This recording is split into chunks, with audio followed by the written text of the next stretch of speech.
La matinale de Bichon TV. La matinale de Bichon TV. C'est l'émission qui réveille tes chantiers Et qui valorise la filière du bâtiment. La matinale. Et bonjour à tous, salut les bichons, bienvenue dans la matinale, la seule émission qui réveille tes chantiers. Voilà, nous sommes toujours en janvier et figurez-vous que nous sommes en pleine période de galette des rois. Donc j'en ai une ici qui est déjà précoupée avec une fève et tout le bordel. Par contre, je la distribuerai que si vous êtes sages. Aujourd'hui, le sujet du jour, eh bien figurez-vous que ça va être la préparation des supports avant carrelage, parce que ça pourrait être avant moquette, tout, mais non, aujourd'hui on parle de carrelage. Pour parler de ça avec moi autour de la table aujourd'hui, j'ai la chance d'avoir deux experts de chez Parex, Cyril et Gilles. Comment ça va les gars ? Très bien. Parfait. Parfait. Oui. Super, tu disais que t'en étais, Cyril, à ton 3e café. 3e café, tout à fait. Normal ou hors taxe ou TTC ? Non, des petites doses régulièrement, mais ça, pour l'instant, on tient le coup. Tu tiens le coup, impeccable. Super. À ta gauche, on a toujours mon copain de cantine. Anto, comment ça va, mon expert ? Écoute, ça va, salut les bichons. Ça va bien entouré. Je pense qu'on est parti pour une bonne émission. Là. On est parti pour une bonne émission et bien entouré, particulièrement bien entouré, puisqu'on a la chance d'avoir le couple de l'année Instagram TikTok. Thomas et Marine, comment allez-vous ? Ça va. Ça va bien. Ça va bien. On est très heureux de vous avoir. C'est le premier plateau de télé que vous faites ensemble. Exact. Ouais. Thomas, on te connaît sur TS Carrelage sur les réseaux. Exact. Et Marine, rappelle-nous tes réseaux. MD Carrelage. MD Carrelage. De toute façon, tout le monde vous connaît parce que vous êtes souvent ensemble sur les réseaux. Bien sûr. C'est arrivé comment cette histoire ? Qui c'est qui a été chercher l'autre ? Ils sont tous cunias. Non, c'est toi qui raccroche. Non, je vais te dire la vérité. C'est moi. C'est toi ? C'est moi. Tu l'as vu, t'as vu ce beau gosse bosser chez les bichons, t'as dit faut que j'aille le pécho et voilà. Je l'ai pas vu sur Bichon, je l'ai vu sur TikTok. D'accord. Mais j'ai mis un moment avant d'aller lui parler parce que je suis un peu timide. Ouais. Et du coup, vous vous êtes dit, t'as appelé, t'as dit tiens, je suis carleuse, j'aime bien ce que tu fais. Ouais. C'est comme ça, ouais. En D'accord. parlant boulot. Ouais. Ouais. Première approche, c'était boulot. C'était boulot. Ouais, voilà, elle m'a contacté, je lui ai donné quelques petits conseils comme ça, et puis après, Et après, t'as dit regarde comment je fais les joints, voilà. Non, mais c'est passé comme ça. Non, ça s'est passé vraiment comme ça. C'est une belle histoire, dis donc. Bah. Aujourd'hui, vous bossez un peu ensemble. Exactement. Tout ça pour dire qu'on est très très très heureux de vous avoir autour de la table et comme d'habitude bien sûr on vous mettra tous les liens dans les notes de la description, dans les notes de l'émission, parce que dans les notes de la description ça fait un peu double description. C'est ça, on a compris l'idée. Voilà, T'inquiète, merci de m'aider à me trouver. sortir de cette galère. On va enchaîner tout de suite avec, comme à notre habitude, une petite gazette des bichons génériques. L'actualité du bâtiment sélectionnée pour vous, c'est dans la Gazette des Bichons. Et comme d'habitude, la Gazette des Bichons commence par les résultats du dernier sondage auquel on vous avait posé plein de questions. Parmi les questions, il y avait... Êtes-vous assujetti à la TVA ? Alors, on a donc 52% qui ont répondu oui et 48% qui ont répondu non.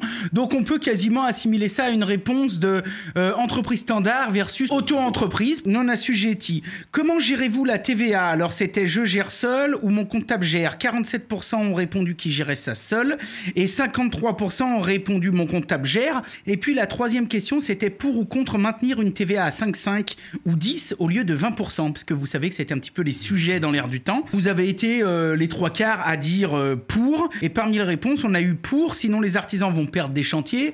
On a eu 20%, mais aider les projets. Et on a eu des gens qui nous ont dit sans opinion, ma clientèle, elle est exclusivement professionnelle, donc lui, il s'en fout, c'est sûr. Oui. Et puis, on en a eu aussi qui nous ont dit, on est carrément pour. Bon, tout ça pour dire qu'il faut de tout pour faire un monde. On vous laissera répondre dans les commentaires. Est-ce que vous, les amis, vous en avez entendu parler, Cyril, de ces histoires de TVA ? Ah oui, c'est un vrai sujet et c'est un sujet très intéressant. Il faut effectivement apporter et simplifier, faciliter l'accès aux chantiers et aux artisans. C'est ça qui est important. Une TVA à 5,5 permet de donner un pouvoir d'achat un peu plus important à la partie, on va dire, travaux. Et c'est ce qui motive aujourd'hui les personnes à faire confiance à les artisans qui savent bien travailler. Et c'est vrai que l'accès à une TVA 5,5 ne peut que favoriser les chantiers de rénovation, les signatures. Et de faire confiance aux artisans. Ça, c'est vrai que nous, c'était une vraie aide à la décision. Là, ici, autour de la table, on a aussi 2 artisans. Vous facturez, j'imagine, souvent à 5,5, à 10 ou à taux réduit, non ? Comment ça se passe ? Nous, on n'est pas forcément assujettis à la TVA, voilà, parce qu'on a notre statut de micro-entreprise, même si, en tant que micro-entrepreneur, on peut être assujetti à la TVA si on dépasse un certain plafond. Mais là, vous allez bientôt y arriver, parce que ça brasse un peu, non ? Non, Surtout qu'en plus on est deux, donc voilà, on a 2 plafonds, etc., deux auto-entreprises. Donc c'est vrai que des fois, pour nous, la TVA, voilà, c'est pas vraiment un débat. Voilà, exactement. Pour vous, c'est pas tellement intéressant, mais pour le client final, là par contre, c'est une vraie aide à la décision. L'actu, comme toutes les matinales, on aime bien sélectionner une actu qu'on voit passer. Et l'actu qu'on a vu passer, on a lu ça dans le dossier de presse de Solideo, qui nous parle des Jeux Olympiques de Paris 2024. Donc tout le monde sait que cette année, les JO, ça se passe à Paris. Le titre de l'article, c'était « Les JO de Paris sont-ils une opportunité pour la filière du bâtiment ?» en particulier pour les TPE, les PME. Donc on s'est renseigné un petit peu et on a appris que cet établissement public qui était en charge de la réalisation des infrastructures des JO annonçait que 84% des travaux concernant les ouvrages des JO étaient achevés et que ce chantier avait pour ambition de faire travailler 30 000 personnes et de favoriser la collaboration avec les petites entreprises. Un montant de 780 millions d'euros qui a été investi auprès, apparemment, toujours selon cet article, de 2241 TPE, donc TPE, très petites entreprises, généralement c'est moins de 5 je crois, PME et 119 structures de l'économie sociale et solidaire. Soit en gros, ça représente à peu près 38-40% des dépenses liées aux ouvrages des Jeux Olympiques. Les JO de Paris, est-ce que vous pensez que ça va vraiment bénéficier quand même aux TPE et aux PME ? Je crois que tu l'as dit dans ton article, il est assez bien étayé. Il y a eu une volonté de favoriser bien évidemment le local, ça c'est sûr. Ça faisait d'ailleurs partie du projet des JO, de dire on va utiliser, réutiliser beaucoup du cahier des charges. Du cahier des charges, tout à fait, faire du local. Filière bois qui a été aussi mise en avant pas mal aussi sur la construction. Après, c'est assez c'est ce qui a été construit, se restera construit, et derrière, il n'y aura pas grand-chose, à part 2-3 bâtiments qui vont être réaménagés en logement. Mais sinon, dans 3 ans, on n'en parlera plus. Donc c'est vraiment une opportunité ponctuelle. Et après, on passe à autre chose. C'est peut-être aussi une opportunité pour, pourquoi pas, créer du réseau aussi avec d'autres artisans ou alors avec des entreprises plus grandes qui vont venir solliciter. Peut-être que le cadre des PME et TPE, ça a été aussi un petit peu de la sous-traitance de plus grosses entreprises. Donc à voir si c'est pas une opportunité de se faire du réseau. À voir toujours aussi les conditions dans lesquelles ont été établies ces sous-traitances, qui sont pour la plupart du temps pas toujours évidente, mais ça peut en tout cas amener, je pense, moi à mon niveau, même si en tant qu'artisan, je pense que j'aurais peut-être pas forcément été attiré par ce genre de projet, mais par contre pour une petite TPE ou PME, ça peut être aussi un regain de notoriété, de dire à ses autres clients, écoutez, j'ai quand même participé. Voilà, c'est cool, quoi. Voilà, sur la carte de visite, ça fait joli, quoi. Thomas et Marine, si on vous appelait pour bosser pour les JO, vous diriez quoi ? Comme tu as dit, je trouve que c'est vrai que tu as raison, ça fait une belle carte de visite. Une belle carte de visite. Et après, est-ce que en 2024, on est prêt à poser du grand format ou faire, je sais pas moi, pourquoi pas un lever de grand carreau au prochain JO. Toi, t'imagines carrément une nouvelle discipline. Tous les ans, je crois. Le porté de carrelage sur 200 mètres. Le porté de... en 11 mm avec le lancer de carrelage. Avec le saut par-dessus les sacs de colle en même temps. C'est vrai que nous on est un peu spécialisés, donc c'est pas vraiment notre cible, mais c'est vrai que ça fait une belle carte de visite. Une belle petite vitrine. Ça nous amène à notre sondage du jour, puisqu'à chaque fois on vous pose aussi, vous les bichons, des questions en lien avec l'actualité, et parmi ces questions pour lesquelles on dévoilera bien sûr les réponses dans la prochaine matinale, il y a les sujets suivants. Connaissez-vous une petite entreprise qui a participé ou qui participe aux travaux des Jeux Olympiques de Paris 2024 ? Deuxième question, pensez-vous que les investissements de 780 millions d'euros ont réellement aidé les TPE et PME du secteur du bâtiment ? Troisième question qu'il faudra étayer, qu'on vous demandera d'étayer. Êtes-vous plutôt pour ou contre la réalisation de ces Jeux Olympiques en France ? Et pourquoi ? Et comme d'habitude, on va continuer avec le petit coup de fil, une petite séquence qu'on aime bien. Et aujourd'hui, on va retrouver 2 nanas pas piquées des hannetons qui sont aussi assez connues. Et c'est tout de suite, c'est le duplex.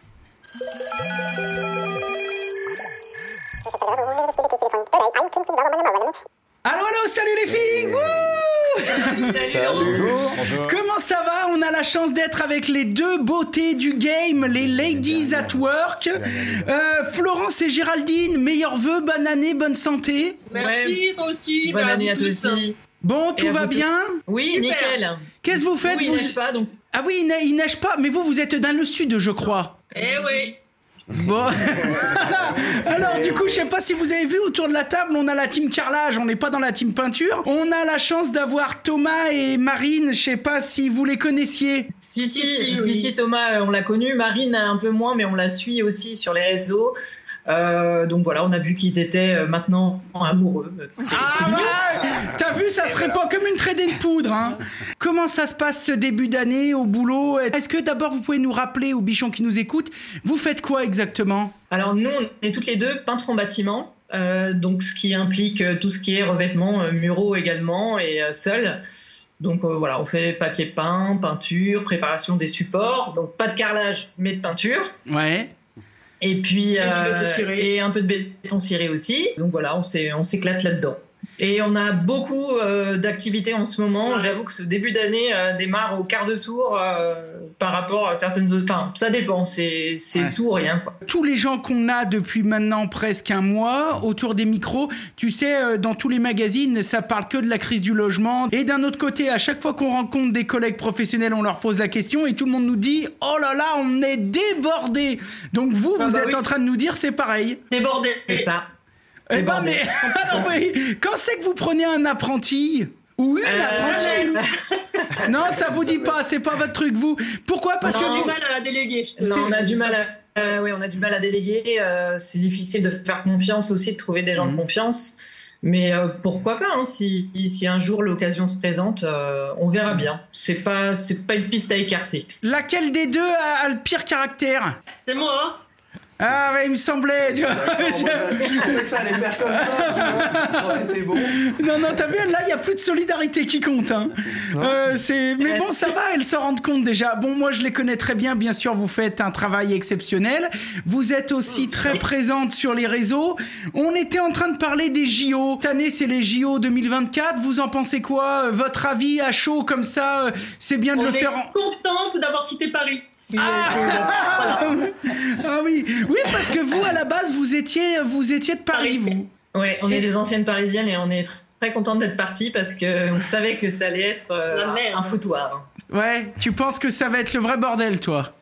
Oui, c'est sûr. Bon, mais les JO, ils vont peut-être pas se faire qu'à Paris. Il va peut-être y avoir un petit peu des épreuves un peu de partout, non? Je crois qu'à Marseille, il doit y avoir quelque chose, il me semble. Ouais. Non, mais on est bien quand même on va dire dans une petite ville. Ben nous, on est allés sur la Sorgue, pas très loin justement d'une usine par Exlenco. Ah, et ben on a les copains, dis donc, ils étaient contents quand vous avez dit ça, hein. Parce que du coup, vous êtes voisins. Tout à fait. Bah oui. Et ça, ça organise une usine. Exactement. Ouais, tout à fait. Ah, mais alors comment ça se fait que vous vous êtes jamais vus? Parce que lancez le message, les filles, dites-leur qu'ils vous invitent, etc. Avec grand plaisir. Bah oui, pourquoi pas. Enfin, si pour certaines. Vous avez contacté? On a un très bon badigeon qu'on a sorti récemment. On a un très bon badigeon qu'on a sorti récemment qui est nickel. Badigeon à la chaux.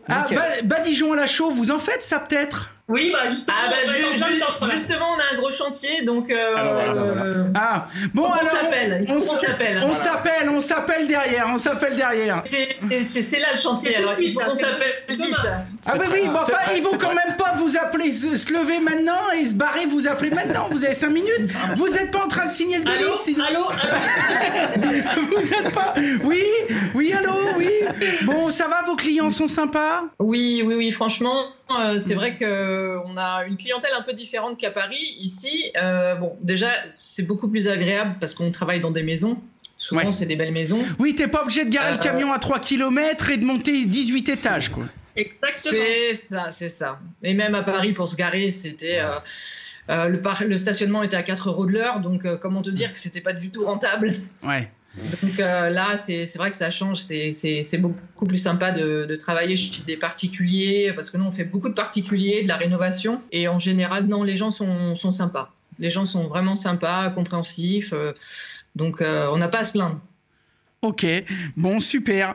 Dites-moi, les filles, pour tous ceux qui nous écoutent, là, on peut vous retrouver où? Vous êtes un peu de partout, vous? Instagram, sur Facebook, mais on a On a un TikTok, mais on n'est pas encore dedans. Non. Ouais, bah moi je suis un peu comme vous. On a un TikTok, mais j'ai pas accroché comme les deux loulous là. Bon, tu sais, quand t'es carleur, t'as un peu le temps, remarque, de faire du contenu, mais.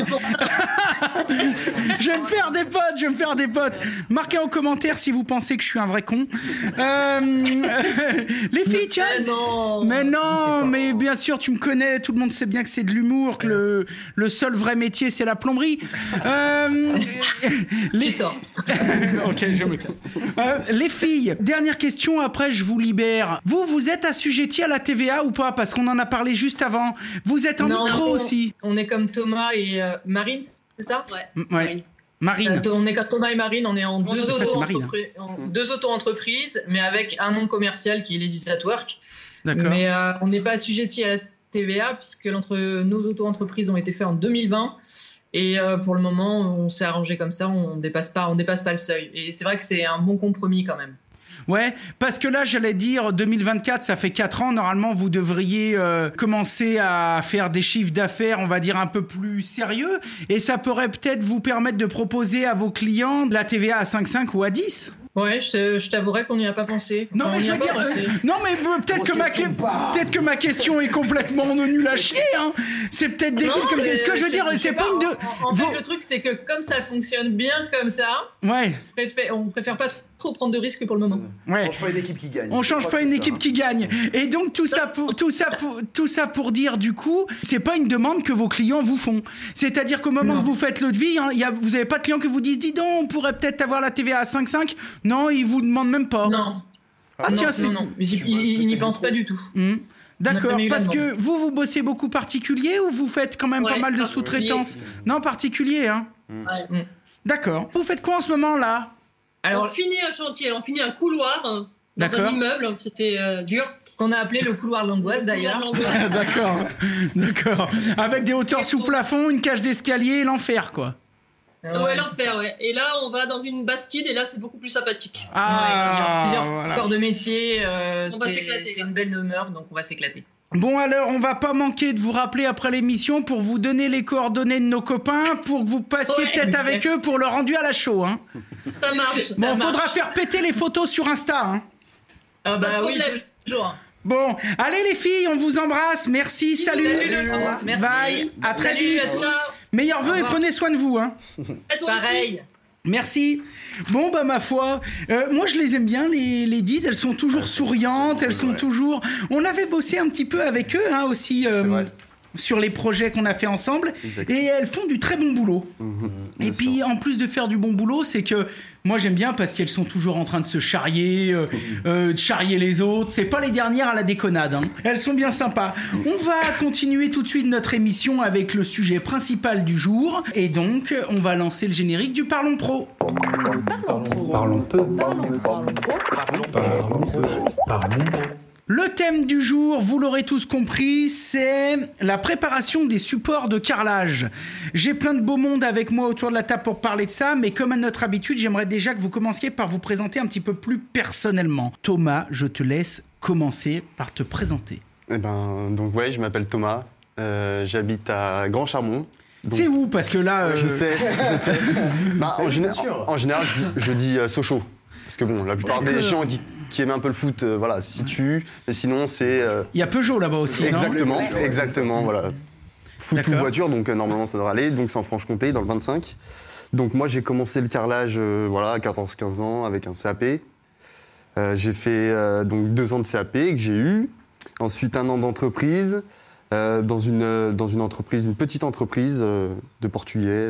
Ça s'est super bien passé. Ouais. Un truc familial. Familial, ouais, on peut dire ça. Ouais. En tout cas, une bonne bande de copains. Okay. Et ensuite, après, j'étais jeune, j'avais la vingtaine. Et j'ai décidé de voir autre chose. Partir dans le porno. Non, mais parce qu'en fait... Oui, mais que sur le carrelage. Porno sur le carrelage. Non, mais pas... Parce que j'ai fait... Non, mais en fait, je faisais... En fait, on faisait du carrelage et de la chape. Et moi, c'est vrai que quand j'ai appris essentiellement la chape. Donc c'était pas ce que je voulais faire de base. Donc j'en ai eu un peu marre, pour dire la vérité. Parce que la chape, derrière la pompe à chape, envoyer des 10 mètres cubes de sable, etc. C'était difficile quand même. Et après, j'ai décidé de pas me simplifier la tâche. Je suis parti à l'armée. Voilà. D'accord. Ah bah tiens, on se couchera tous moins cons parce que ça je savais pas. Bah parce qu'en gros, c'est vrai que quand l'armée c'est un peu aussi un petit échappatoire parce qu'on n'a pas besoin de formation, on n'a pas besoin de niveau d'études. On a juste besoin d'un casier vierge, ce qui était mon cas, et puis à l'époque, et une bonne condition physique, ce qui était aussi mon cas grâce au bâtiment, parce que ça m'avait un peu forgé. Et puis donc j'ai fait 3 ans à l'armée, donc l'armée de terre. Bien, et t'as fait quoi là-bas? Bah j'ai fait beaucoup de choses. Vraiment, j'ai eu 3 ans, c'était bien, c'était top. Donc je suis parti en mission 2 fois, une fois en Afrique, donc à Djibouti, c'est un tout petit pays vers la Somalie. On connaît bien. Voilà. Ouais, ok. Ben oui. D'accord. Ah oui, c'est vrai. Exact. Ouais. Donc voilà. Là, on a essentiellement entraîné l'armée djiboutienne parce que eux, ils vont garder leurs frontières, surtout au niveau de la Somalie. Ensuite, je suis allé en Guyane. Voilà. En Guyane, j'étais Morse, j'étais opérateur radio Morse. D'accord. Ça existe encore, ça existe Morse encore, ouais. Parce qu'en fait, la particularité de la Guyane, c'est que c'est forcément, il y a énormément de forêts et c'est tellement dense, c'est-à-dire que voilà, par exemple, il n'y a pas grand-chose qui passe. Il n'y a pas grand-chose qui passe. Et une des seules choses qui passe, c'est le Morse parce que ça part directement, dans la stratosphère. D'accord. Voilà, et ça passe assez bien. Et donc c'est obligatoire d'avoir un opérateur Morse. Donc j'étais Morse à D'accord. Et t'as des souvenirs du coup de ça? Bien sûr. Par exemple, ce qui m'est arrivé entre guillemets de pire là-bas, c'est que j'étais en train de. Donc en fait, je déplie une grande antenne et j'entends des sons, donc des titi, tata, et je les retransmets à l'écrit. Et donc quand je fais ça, j'étais vachement concentré. Et donc j'étais au niveau de mon campement. Et puis là, je vois un bâton qui tombe à ma droite, à ma gauche, à ma droite, à ma gauche. Je lève les yeux au ciel 2 secondes. Et en fait, c'était des singes qui me balançaient des bouts de bâton. Pendant que j'étais en train de prendre le message. Et vu que c'était un message vachement important et que je pouvais pas me barrer comme avec un téléphone, j'étais obligé de rester. Et du coup, mes collègues, ils ont tiré pour les faire partir. D'accord. Voilà, donc c'était. Après, j'ai fait aussi beaucoup de stages commando, etc. Bon, bref, j'ai fait mes 3 ans d'armée. Et après, j'ai décidé de me remettre dans le carrelage. Et j'ai arrêté l'armée le 4 septembre 2015. J'ai commencé dans une entreprise en Alsace de carrelage le 4 septembre 2015. T'as pas eu mal à trouver du boulot? Non, c'est bizarre. Pourtant, apparemment, ça a l'air d'être dur, trouver du boulot dans le bâtiment. Bah écoute, non, franchement. Donc j'ai fait 6 mois comme ça pour reprendre un petit peu les bases. Et ça a été tout de suite? Ça a été tout de suite. Et puis après, j'ai monté mon entreprise en 2019. Et là, carrelage. Carrelage, exactement. Alors carrelage, mais spécialisé grand format.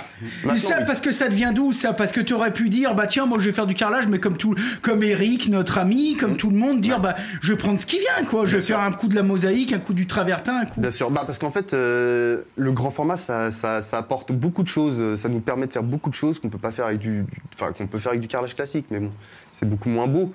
Par exemple,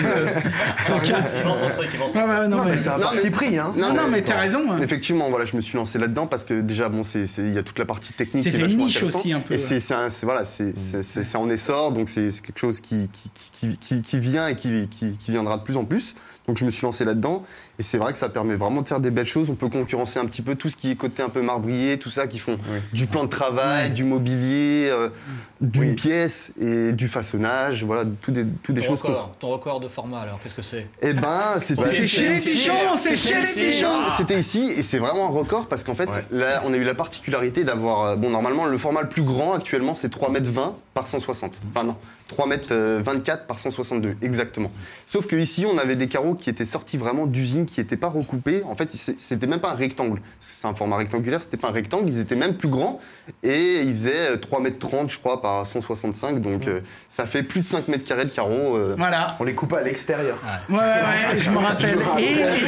Et je dois dire qu'ils ont fait du bon boulot. Et aujourd'hui, Thomas, t'es pas venu seul. Exact. Ouais. Alors, t'es venu avec Marine. Et Marine, on va lui demander de se présenter. Je m'appelle Marine, du coup, j'ai 30 ans. Très bien. Moi, j'ai commencé au lycée, j'ai fait un bac professionnel compta secrétariat. Oula, c'est mes parents qui ont choisi. Grand écart, d'accord. Ouais, j'ai commencé par ça. J'ai terminé, ça m'a pas plu, donc je suis allée bosser. Et puis, à 25 ans, j'en ai eu marre. J'ai fait une reconversion professionnelle, du coup, dans le carrelage. Et que, alors, moi, ce qui m'intéresse, parce que maintenant, on te suit aussi sur les réseaux, tout comme Thomas, comme je disais, vous aurez le temps de répéter vos réseaux et puis on mettra vos liens dans les notes de l'émission. Mais comment tu te lèves un matin en disant tiens, moi je vais faire du carrelage? Parce que tu aurais pu choisir n'importe quoi d'autre, je veux dire. Les métiers du bâtiment, ça m'a toujours un peu intéressé. Ouais. Et je suis allée faire des portes ouvertes chez les compagnons du Tour de France à Lyon. D'accord. Et c'est vrai que quand je suis arrivée dans l'atelier carrelage... T'as eu un petit coup de cœur, quoi. C'est la partie mosaïque qui ouais, c'était vraiment la mosaïque qui m'a vraiment plu au début. D'accord. Et toi, tu fais de la mosaïque et il fait du grand format, vous avez réussi à vous entendre? Non, moi je préfère vraiment le grand format. Oui. Tu l'as converti. Ouais. Mais attention, la mosaïque, c'est vraiment aussi c'est un art. C'est un art. Ouais. C'est vraiment. D'accord. C'est la composition. Donc toi, t'es parti dans la mosaïque et du coup, tu t'es mis à ton compte et puis vous vous êtes rencontrés récemment. J'ai fait CAP et BP chez les compagnons. D'accord. Je suis restée 1 an dans mon ancienne entreprise. Puis on s'est rencontrés avec Thomas et puis ça a été l'occasion. J'ai quitté mon entreprise et c'est parti. Ouais. Et sans regret? Non, absolument pas. Tout va bien, et puis tu sors chez les compagnons, donc on va pas te demander si tu sais bosser. On les salue, on les connaît bien, etc. T'es sortie première? Oui. Il est fier, hein, notre Thomas. J'ai pas pris la... Voilà. Bon. C'est elle qui m'a choisi, je me suis renseigné un peu avant. Voilà. D'accord, Non, mais il vient de l'armée, il était militaire, donc il a des contacts, il a 2 dossiers sur toi, etc. Vous êtes complémentaires ou qui apprend des techniques à qui? Non, mais je sais qu'il est un peu macho. Hein. Pas tant que ça. Hein. Ah, c'est vrai. Un peu. Ça reste un homme, mais ça va. Il y aurait les ladies, tu verrais, elles en mettraient une couche, là, on en prendrait pour notre grade. Bon, tout ça pour dire que vous êtes bien trouvés. À ta gauche, on a Gilles. Oui. Gilles, parle-nous un peu de toi. Qui es-tu? D'où viens-tu? L'où y es-tu? L'où y es-tu? Qui es-tu? Moi, donc j'ai 61 ans. Ça se voit pas. Hein. Oui, mais si, je les ai sur les épaules, je les sens bien. Tu les sens bien? Je les sens bien. Bon. Non, moi en fait, ça fait 37 ans que je suis chez Parex. D'accord. Wow. Moi, j'ai fait toute ma carrière chez Parex. Moi, je suis plutôt technicien de labo. Parce que je formulais les produits. D'accord. J'ai formulé à peu près des produits dans toutes les gammes de la construction. D'accord. J'ai fait du bâti ancien, du bâti neuf, j'ai fait des cols à carrelage, j'ai fait des mortiers techniques, des mortiers de réparation de béton, de pierre. Enfin, j'ai passé pas mal de temps, effectivement, en laboratoire. Après, je suis parti aux États-Unis pendant 3 ans. M'occuper plutôt d'isolation thermique par l'extérieur. Toujours chez Parex. Hein, parce que vous avez des filiales aux States. On avait une filiale aux States. Quand je suis revenu au laboratoire, mais plutôt dans la partie mortier technique, tout ce qui est plutôt pour le génie civil. Et ensuite, je suis parti, j'ai fait côté obscur de la force. Hein. J'ai fait du marketing. Du marketing. J'ai d'ailleurs bossé avec mon ami Cyril. C'est là que tu as rencontré Cyril. Exactement. Et du coup, vous vous êtes mis ensemble. Exactement. Pas tout de suite. Hein. Pas tout de suite.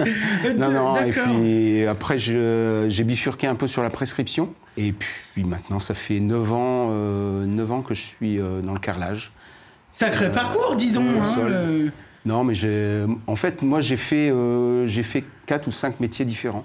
Et ça t'a toujours plu? Toujours. Qu'est-ce qui t'a plu le plus là, dans toutes ces expériences? Dans tout ça, ce que j'ai beaucoup apprécié, c'est la prescription. Ouais.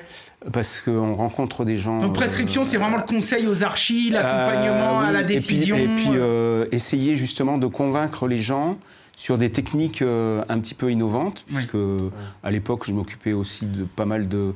tout ce qui est plutôt anodes galvaniques ou des choses pour protéger de la corrosion des bétons.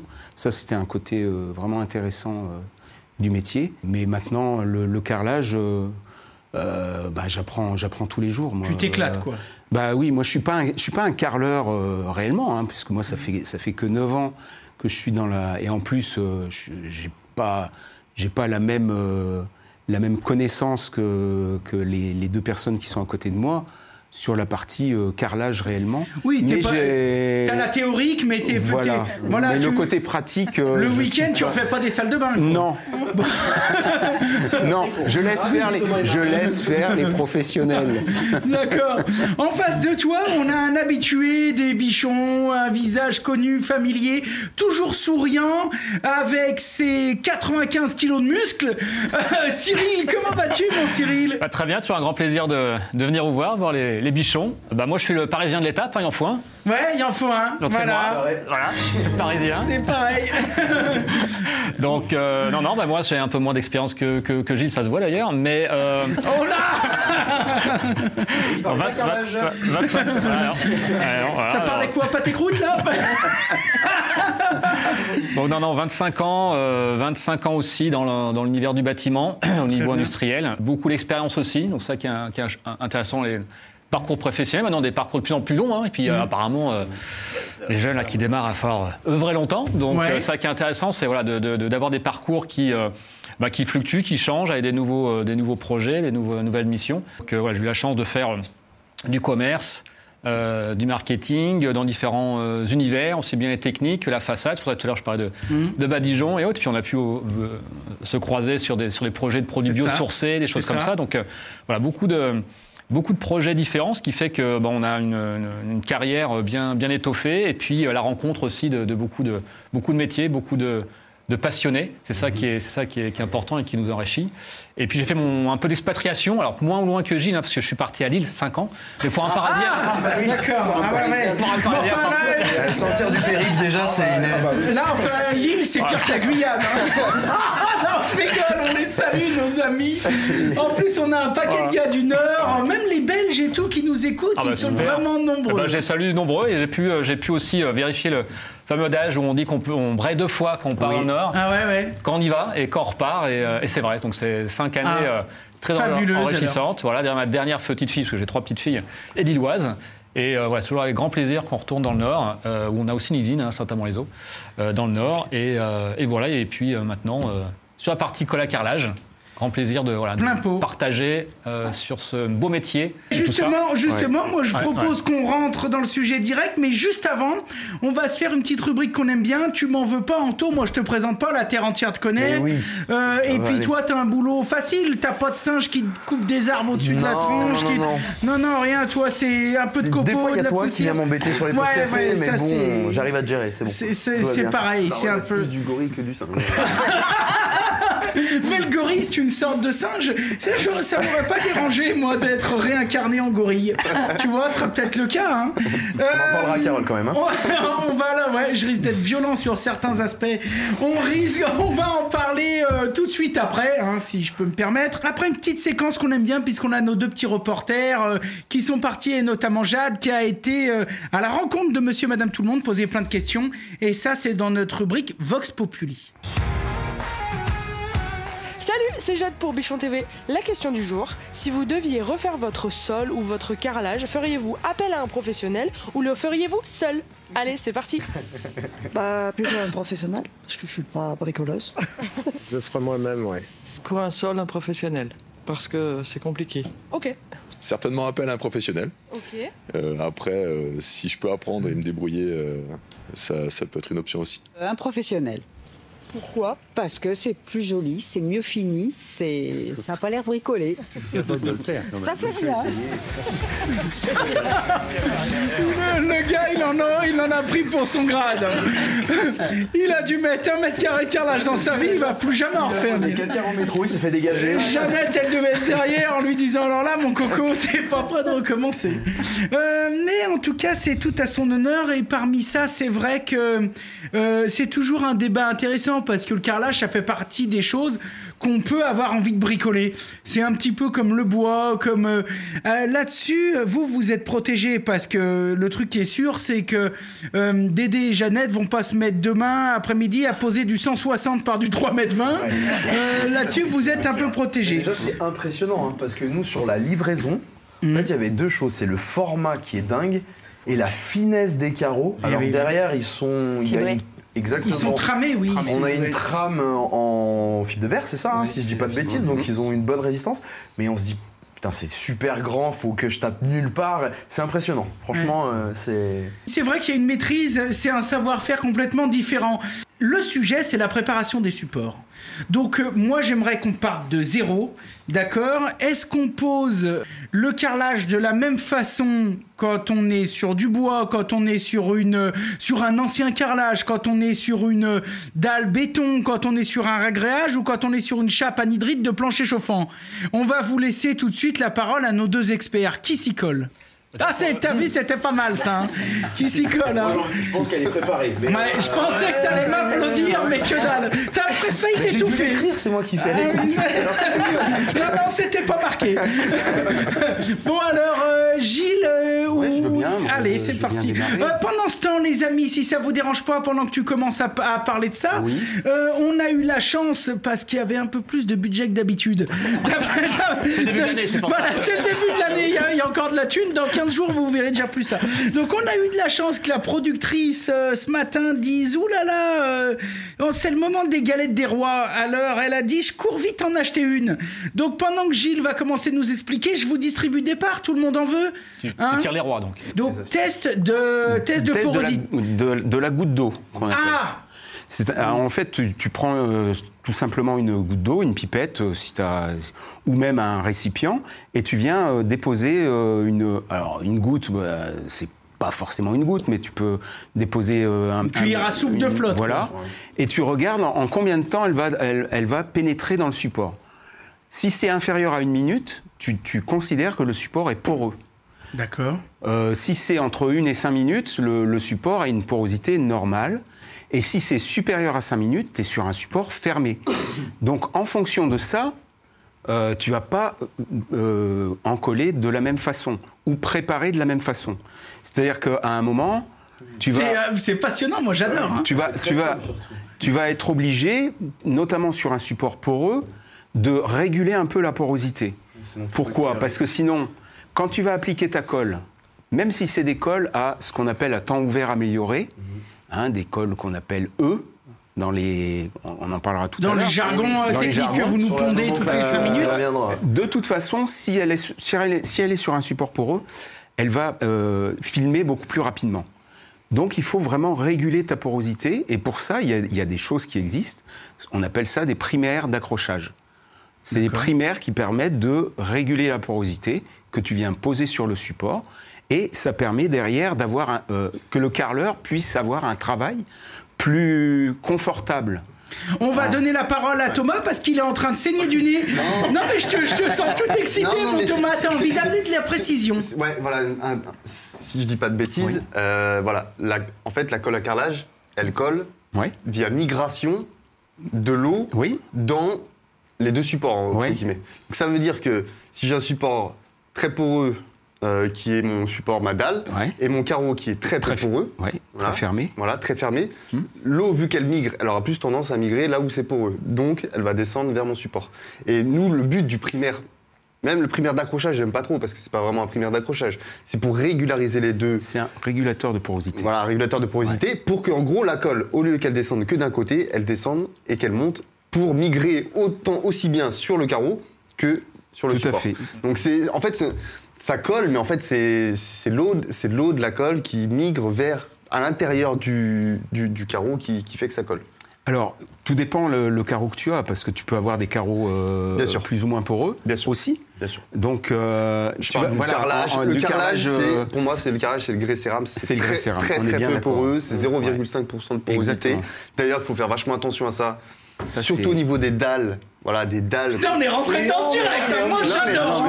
C'est important parce que c'est vrai. Ça, c'est moi, je suis rentré dans ma galette. Ma galette aussi, un peu. Ça te laisse le temps de manger. Ça te laisse le temps de manger. Non, mais il y a un truc qui est très important, c'est les dalles de grès cérame en 2 cm. Elles ont tendance à être très peu poreuses, même inférieures à 0,5. Et ces dalles-là, on ne peut pas les coller. Parce que justement, la colle, elle n'arrive pas à migrer vu que c'est trop... Alors, il y a un autre truc qui apparaît aussi sur les carreaux, les grands et les très grands formats. Je ne sais pas si tu vas pouvoir me confirmer ça. À l'envers du carreau, on a ce qu'on appelle de l'engobe, qui est très perturbant. Non, mais là, les gars, il faut nous expliquer parce que l'engobe, en fait, c'est un sel de magnésie que les fabricants de carrelage mettent sur l'envers du carreau pour faciliter le transport, pour éviter la casse. Okay. Et ça, c'est très perturbant pour les carreleurs. Ouais. C'est la raison pour laquelle, et ça, il faut le savoir, lors de la sortie du DTU 52.2, qui est le DTU qui régit la pose de carrelage collé, les entreprises ont poussé même sur des cols fluides, à pousser le double encollage pour éviter justement l'engobe sur cet envers. Parce qu'on n'a pas une possibilité de le rincer, le carreau, c'est toujours gênant. C'est une sorte de talc ou de truc à la con, de produit de démoulage. C'est du talc. De toute façon, tu le vois tout de suite au niveau de tes mains, au niveau de tes habits, parce que tu prends le carreau, t'en auras sur les mains, t'en auras sur les habits, donc tu le vois direct. Et c'est vrai que ça, c'est un vrai problème pour nous. Gros problème. On est d'accord. Et quand tu dis le nettoyer, mais déjà c'est dur à nettoyer. On s'en rend pas compte, mais c'est vachement dur. Même au kit à joint, tu sais, avec des grosses éponges et tout. C'est pénible, et en plus ton carreau est mouillé. Donc il faut attendre qu'il sèche. Parce que c'est ce que j'allais dire, est-ce que par rapport à la préparation du support, on n'est pas... Parce que là on est rentré dedans direct, donc on va essayer de rester structuré pour que les mecs comprennent et qu'on perde pas le fil, que ça passe. Mais ce que je veux dire, c'est que cette histoire de migration de l'eau, de l'humidité, etc., moi je trouve ça passionnant, et je trouve ça assez compréhensible.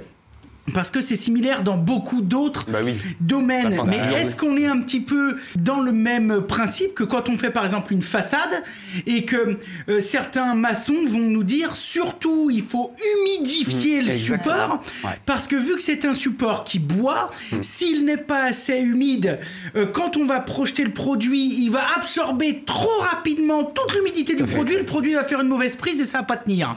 On est un peu sur le même principe. C'est toujours les mêmes principes. De toute façon, les produits qu'on formule, nous, c'est à base de liant hydraulique. Donc, c'est du ciment, principalement.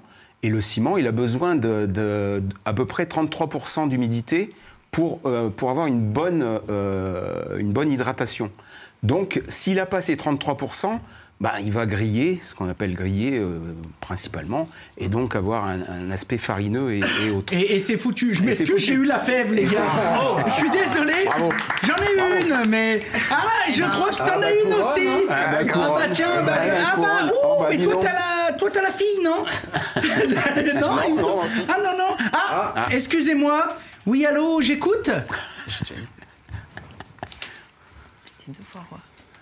La SNCF nous informe que du coup votre train est à 16h50, donc vous allez pouvoir continuer un peu avec nous et ça c'est une très bonne nouvelle. Merci monsieur. C'est à 16h50 parce qu'il est en retard ou parce qu'il y en a un autre? Il est en retard. D'accord, c'est très bien. Bon écoutez, on fait comme ça. Allez, merci, au revoir. Bon, c'est une bonne nouvelle pour nos invités qui vont pouvoir rester chez nous. Voilà. Je me permets de mettre la couronne, si ça vous dérange pas. Toi, t'as donné la couronne à ta femme. T'as raison, j'avais la dame. Quand je dis à ta femme, c'est encore pas fait, mais bon. Non, c'est pas fait. Putain, j'ai loupé un battement de cœur. J'espère que vous viendrez échanger vos vœux chez les bichons. Ou en tout cas, on nous invite, on vous fera un cadeau. Qu'est-ce que je voulais dire? Donc du coup, on a le droit de donner la couronne comme ça. Je sais pas. Moi, je croyais que c'était indivisible. Je sais, mais vu que je suis déjà coiffé. D'accord, ok. Bon, alors, continuons. On a parlé donc du support. La porosité. Ouvert. Il n'y a pas que ça dans la préparation de support. Il y a aussi...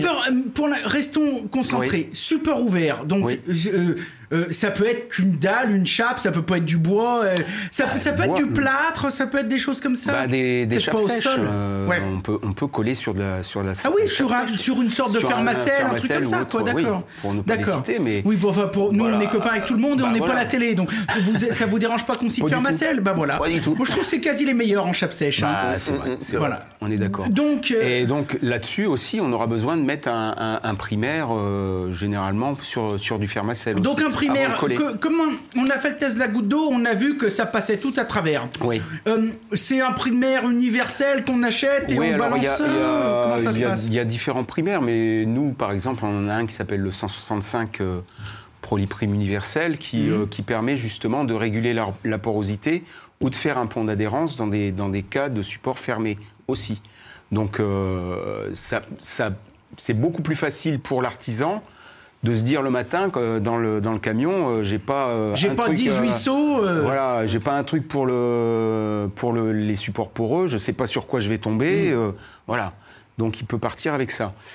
Ça, c'est la première chose. Il fait que ça. Vu qu'avant c'est une dalle, il met pas de coup de ponçage, rien. Alors attention. ça, c'est un des tests. Le deuxième test, c'est quand même de vérifier la planéité du support. Ah! Quand même. Alors comment on vérifie? Ah ben oui, parce que s'il y a des creux, des bosses, des trucs... Oui, ça c'est quand même le deuxième test intéressant. C'est-à-dire que là, on prend la règle de 2 mètres et on regarde... Quelles sont les tolérances? Alors, pour le carrelage collé au sol, c'est 5 mm sous la règle de 2 mètres. C'est déjà beaucoup, je trouve. Et pour les grands formats, on est sur du 3 mm sous la règle de 2 mètres. Donc, toi, t'arrives sur un... Je posais pas la question parce qu'elle a la bouche pleine. Et vu que je suis un salaud... Marine, vous arrivez sur un support, une dalle, une chape. Tu as fait la thèse de la goutte. Tu as dit, bon, c'est sûr qu'il va y avoir besoin d'un primaire. Tu as posé ta règle. Tu te rends compte qu'il y a plus de 3 mm en creux ou en bosse. Tout à fait. Comment ça se passe? Si c'est en bosse, on va poncer. Ah oui, donc là, c'est les grosses ponceuses à béton qui aspirent, d'accord. Vous poncez. Et si c'est en creux, vous ragrez ou vous comblez avec un peu de colle? Ça dépend, Voilà. On va faire un ragréage ou si c'est pas beaucoup à la colle. Tout dépend. Si c'est par exemple une planéité généralisée qui est dégueulasse... si le maçon a bossé comme une merde, et on les salue. Les planéités du gros œuvre sont moins intéressées. Enfin, elles ne sont pas en adéquation avec le carreleur. Exactement. Le carreleur a besoin de 5 mm, voire 3 mm. Le gros œuvre, lui, c'est 7, voire 10 mm. De tolérance. Tolérance. Ah oui, donc le support peut être bon pour lui. Ah bah lui va dire, moi je suis désolé, mais mon support est bon. Il est conforme à ce que je dois. Mais le carreleur va dire, bah non, je suis désolé, moi ça me suffit pas. Alors comment ça se passe dans ces cas-là? Parce qu'il y a quelqu'un qui accepte. Si le carreleur accepte le support, il prend la responsabilité, donc il est obligé. C'est un peu comme un peintre qui dit, bah bon, tes bandes à joint, t'as fait de la merde, mais je vais ratisser quoi. Le grand débat du bâtiment, c'est qui accepte le support. Que ce soit traitement de joints de prédale pour les peintres, ça soit le sol, les murs, effectivement, c'est l'acceptation du support par différents corps d'État. C'est toujours le même problème, c'est les interfaces. Le plombier, pareil, dans une salle de bain, qu'est-ce que fait le carreleur, qu'est-ce qu'il accepte, qu'est-ce qu'il n'accepte pas. Voilà, et du coup, comment ça se passe, vous? Moi, il y a vraiment, avant de parler d'absorption, de planété et tout, rien que surtout sur les planchers bois d'ailleurs, c'est la rigidité du support, mais de la structurelle, je veux dire. C'est que des fois, sur un plancher bois, machine, on n'y a jamais vu ça dans ce qu'on a fait comme truc ensemble. On sait tous que les planchers bois, surtout les anciens, voilà, c'est toujours comme ça en plein milieu de la pièce. Et d'un point de vue structure, c'est ça que je trouve, c'est un petit peu... En fait, c'est vachement dur pour nous, je trouve, parce qu'on n'a pas les connaissances suffisantes pour savoir si, à l'œil comme ça, le support est adapté au carrelage.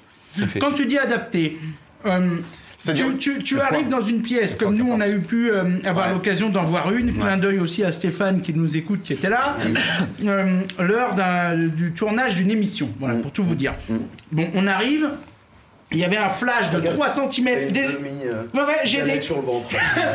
J'ai mangé comme un porc. Bon, merci tout le monde aujourd'hui. Ça, c'est pas la peine de le dire parce qu'en podcast, les mecs s'en rendent pas compte. Oui, mais ça me tenait à cœur de préciser. T'as envie de me faire chier. Donc, ce que je veux dire, c'est que nous, on est arrivé sur un support. Bon, il y avait un flash de 4 ou 5 cm en plein milieu. Donc, les solives qui sont affaissées. Comment il fait là, le carreleur dans ces cas-là? Qu'est-ce qu'il dit à son client? Il dit, moi, vous vous démerdez, faites passer un charpentier ou un ingénieur structure qui atteste que... c'est ça. C'est exactement ça. Parce que de toute façon, il ne pourra rien faire. On est sur un plancher comme ça, vous êtes sur un truc souple, et vous venez avec un matériau rigide. Donc, rigide sur souple, ça ne tient pas. Bah déjà, on peut déjà désolidariser dans tous les cas. D'ailleurs, c'est la seule... Ouais, mais ça, il faut faire très attention. C'est un piège. C'est un piège parce que On parle plus qu'un seul mouvement. Oui. Le problème, c'est que le plancher. Non, mais arrêtez, c'est super intéressant. Mais ce que je veux dire, c'est que il y a la dilatation, comme tous les matériaux dilatent. L'avion qui va dans le ciel, il fait 3 mètres de plus, machin, truc. Et ben pour le bois, c'est pareil. Donc ça, tout le monde le sait que ça travaille. Ok.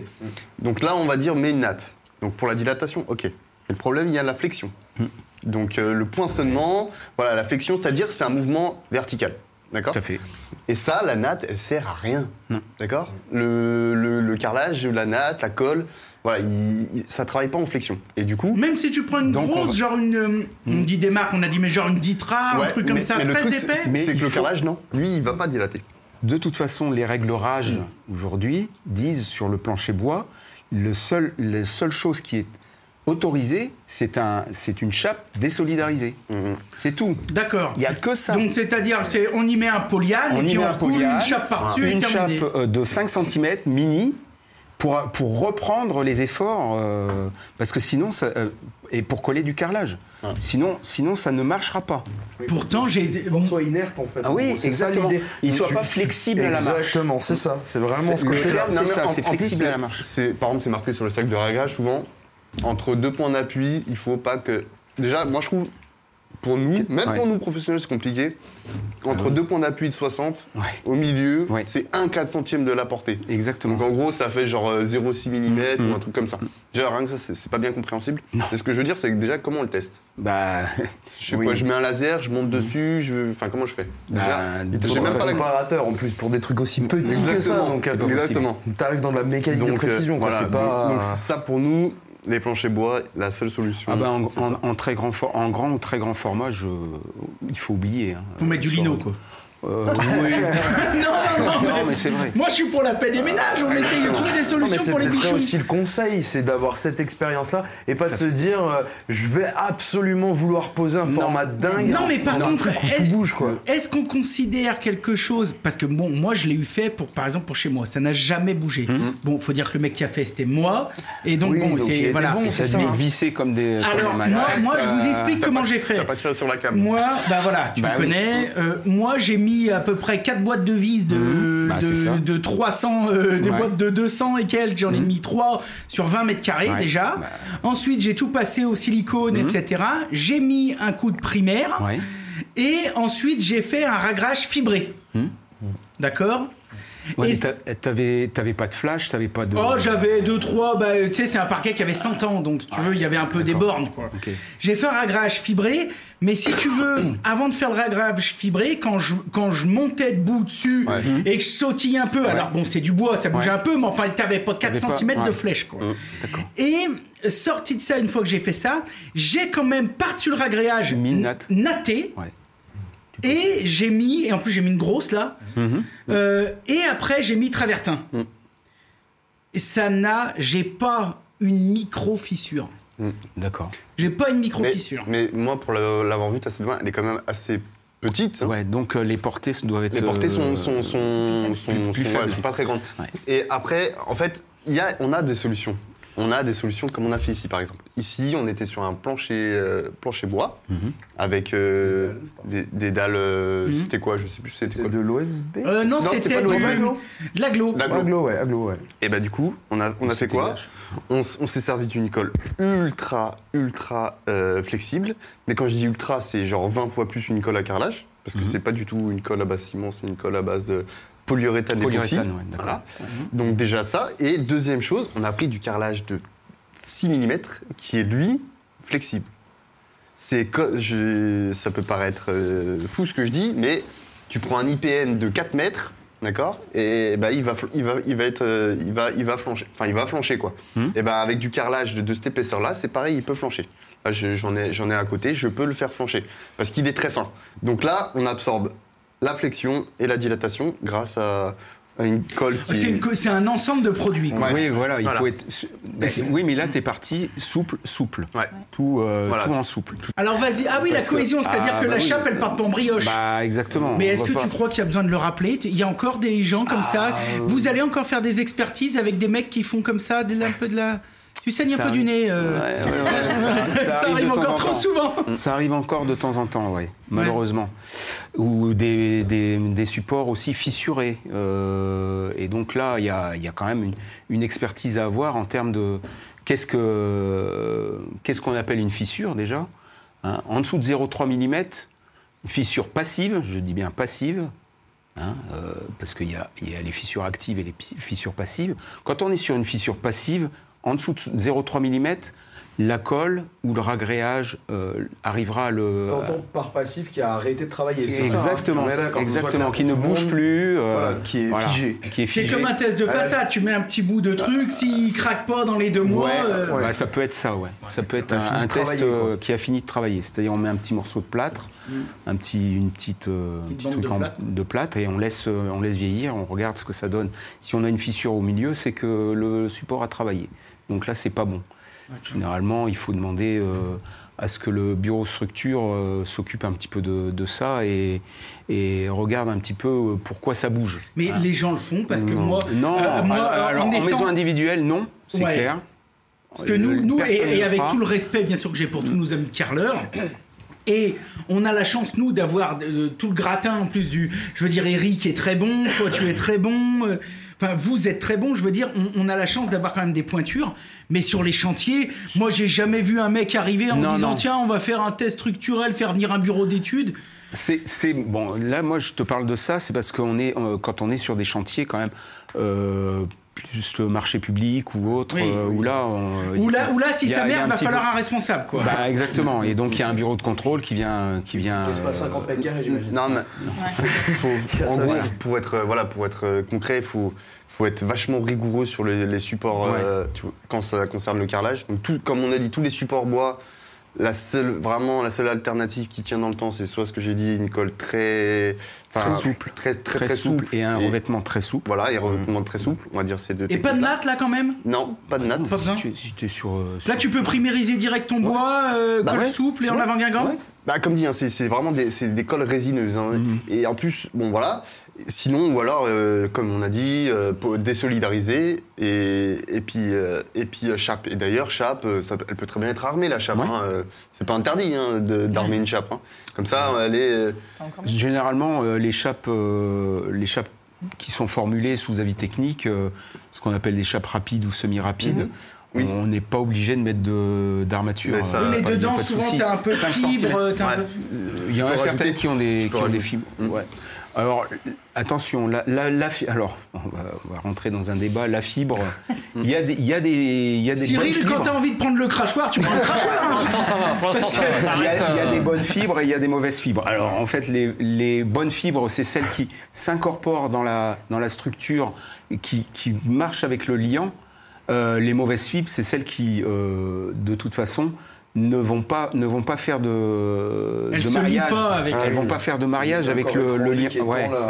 Et donc là, elles vont glisser et elles n'auront aucun effet. C'est même pire finalement, non ? Et je ne sais pas si vous le savez, mais pour le treillis métallique, puisqu'il y en a qui dans les chapes mettaient à une époque des treillis métalliques, ça a été supprimé du 26.2, du DTU 26.2 des chapes. Pourquoi ? Parce que souvent, le treillis était posé au fond. Il était au fond. Alors là, il servait à rien. Oui, c'est comme si tu pisses dans un violon, quoi. Il fallait le caler un peu pour qu'il soit un peu au milieu du truc. Donc, le DTU a dit, plutôt que de l'imposer, on a dit, on l'interdit.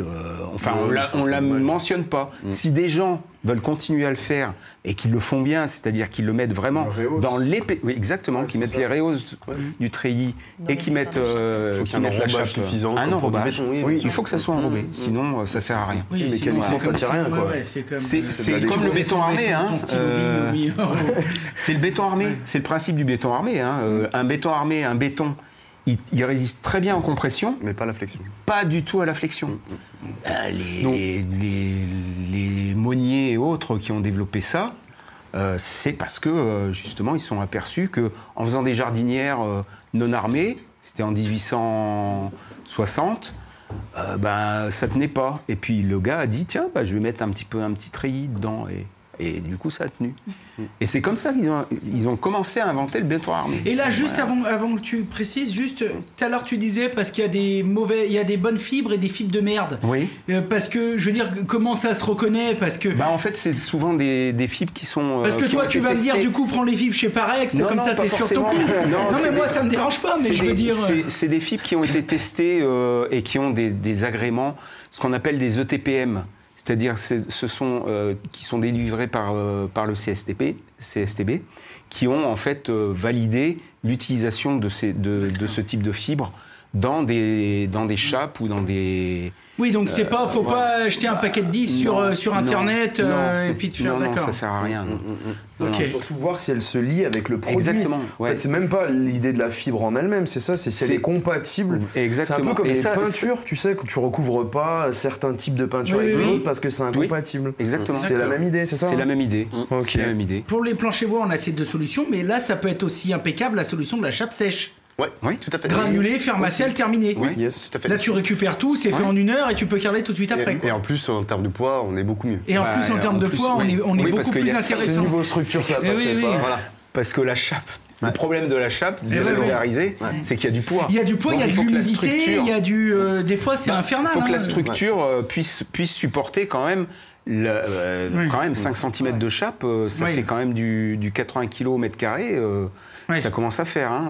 C'est pour ça que le rôle de l'artisan, il est vraiment, c'est le sachant. Donc forcément, monsieur, madame Michu va arriver, va avoir beaucoup d'envie, surtout maintenant avec les comptes Instagram qu'on voit, etc. On a beaucoup d'avant-après. Donc c'est vrai que ça donne une envie, les deux pièces principales. Est-ce que ça leur donne pas trop l'envie d'avoir envie? D'avoir envie. Et si, justement, c'est pour ça que l'artisan, il doit avoir cet esprit critique, parce que l'artisan va toujours avoir ce rôle aussi de vendeur, même si certains n'aiment pas ce rôle de vendeur, mais je crois qu'on est tous un peu vendeurs, et notamment l'artisan, c'est... Je suis appelé pour un projet, et comme je voulais dire, c'est qu'on a les deux gros projets, c'est les cuisines et les salles de bain. C'est les deux gros projets qui demandent beaucoup d'investissement et qui sont beaucoup regardés en termes de design, d'ameublement, etc., etc. Donc c'est des vrais projets impactants. Et tout le monde va avoir un peu son fantasme en disant, tiens, je vais refaire, comme on disait, une salle de bain pour les amis ou les enfants, je vais refaire ma cuisine, etc., etc. Donc on vient tous avec des envies parce que on voit les magazines de déco, les influenceurs, les showrooms, des beaux showrooms, des grands formats aussi. Et forcément, la personne qui va vouloir ce travail-là, ce chantier-là, ce rendu-là, n'est pas forcément compatible avec la situation, la maison, etc. Et ça, il faut avoir l'expertise pour défendre cela. En disant juste, je ne sais pas faire, je m'en vais. Non, il faut expliquer son devis, ça aussi c'est important. C'est-à-dire comment je vais aussi vendre le travail, parce que je peux juste faire un devis bête et méchant et dire, ça coûte combien ? C'est ça. Ou alors dire, attention, il y a décaissement, il y a préparation de support, là vous avez vu la chape, etc., etc.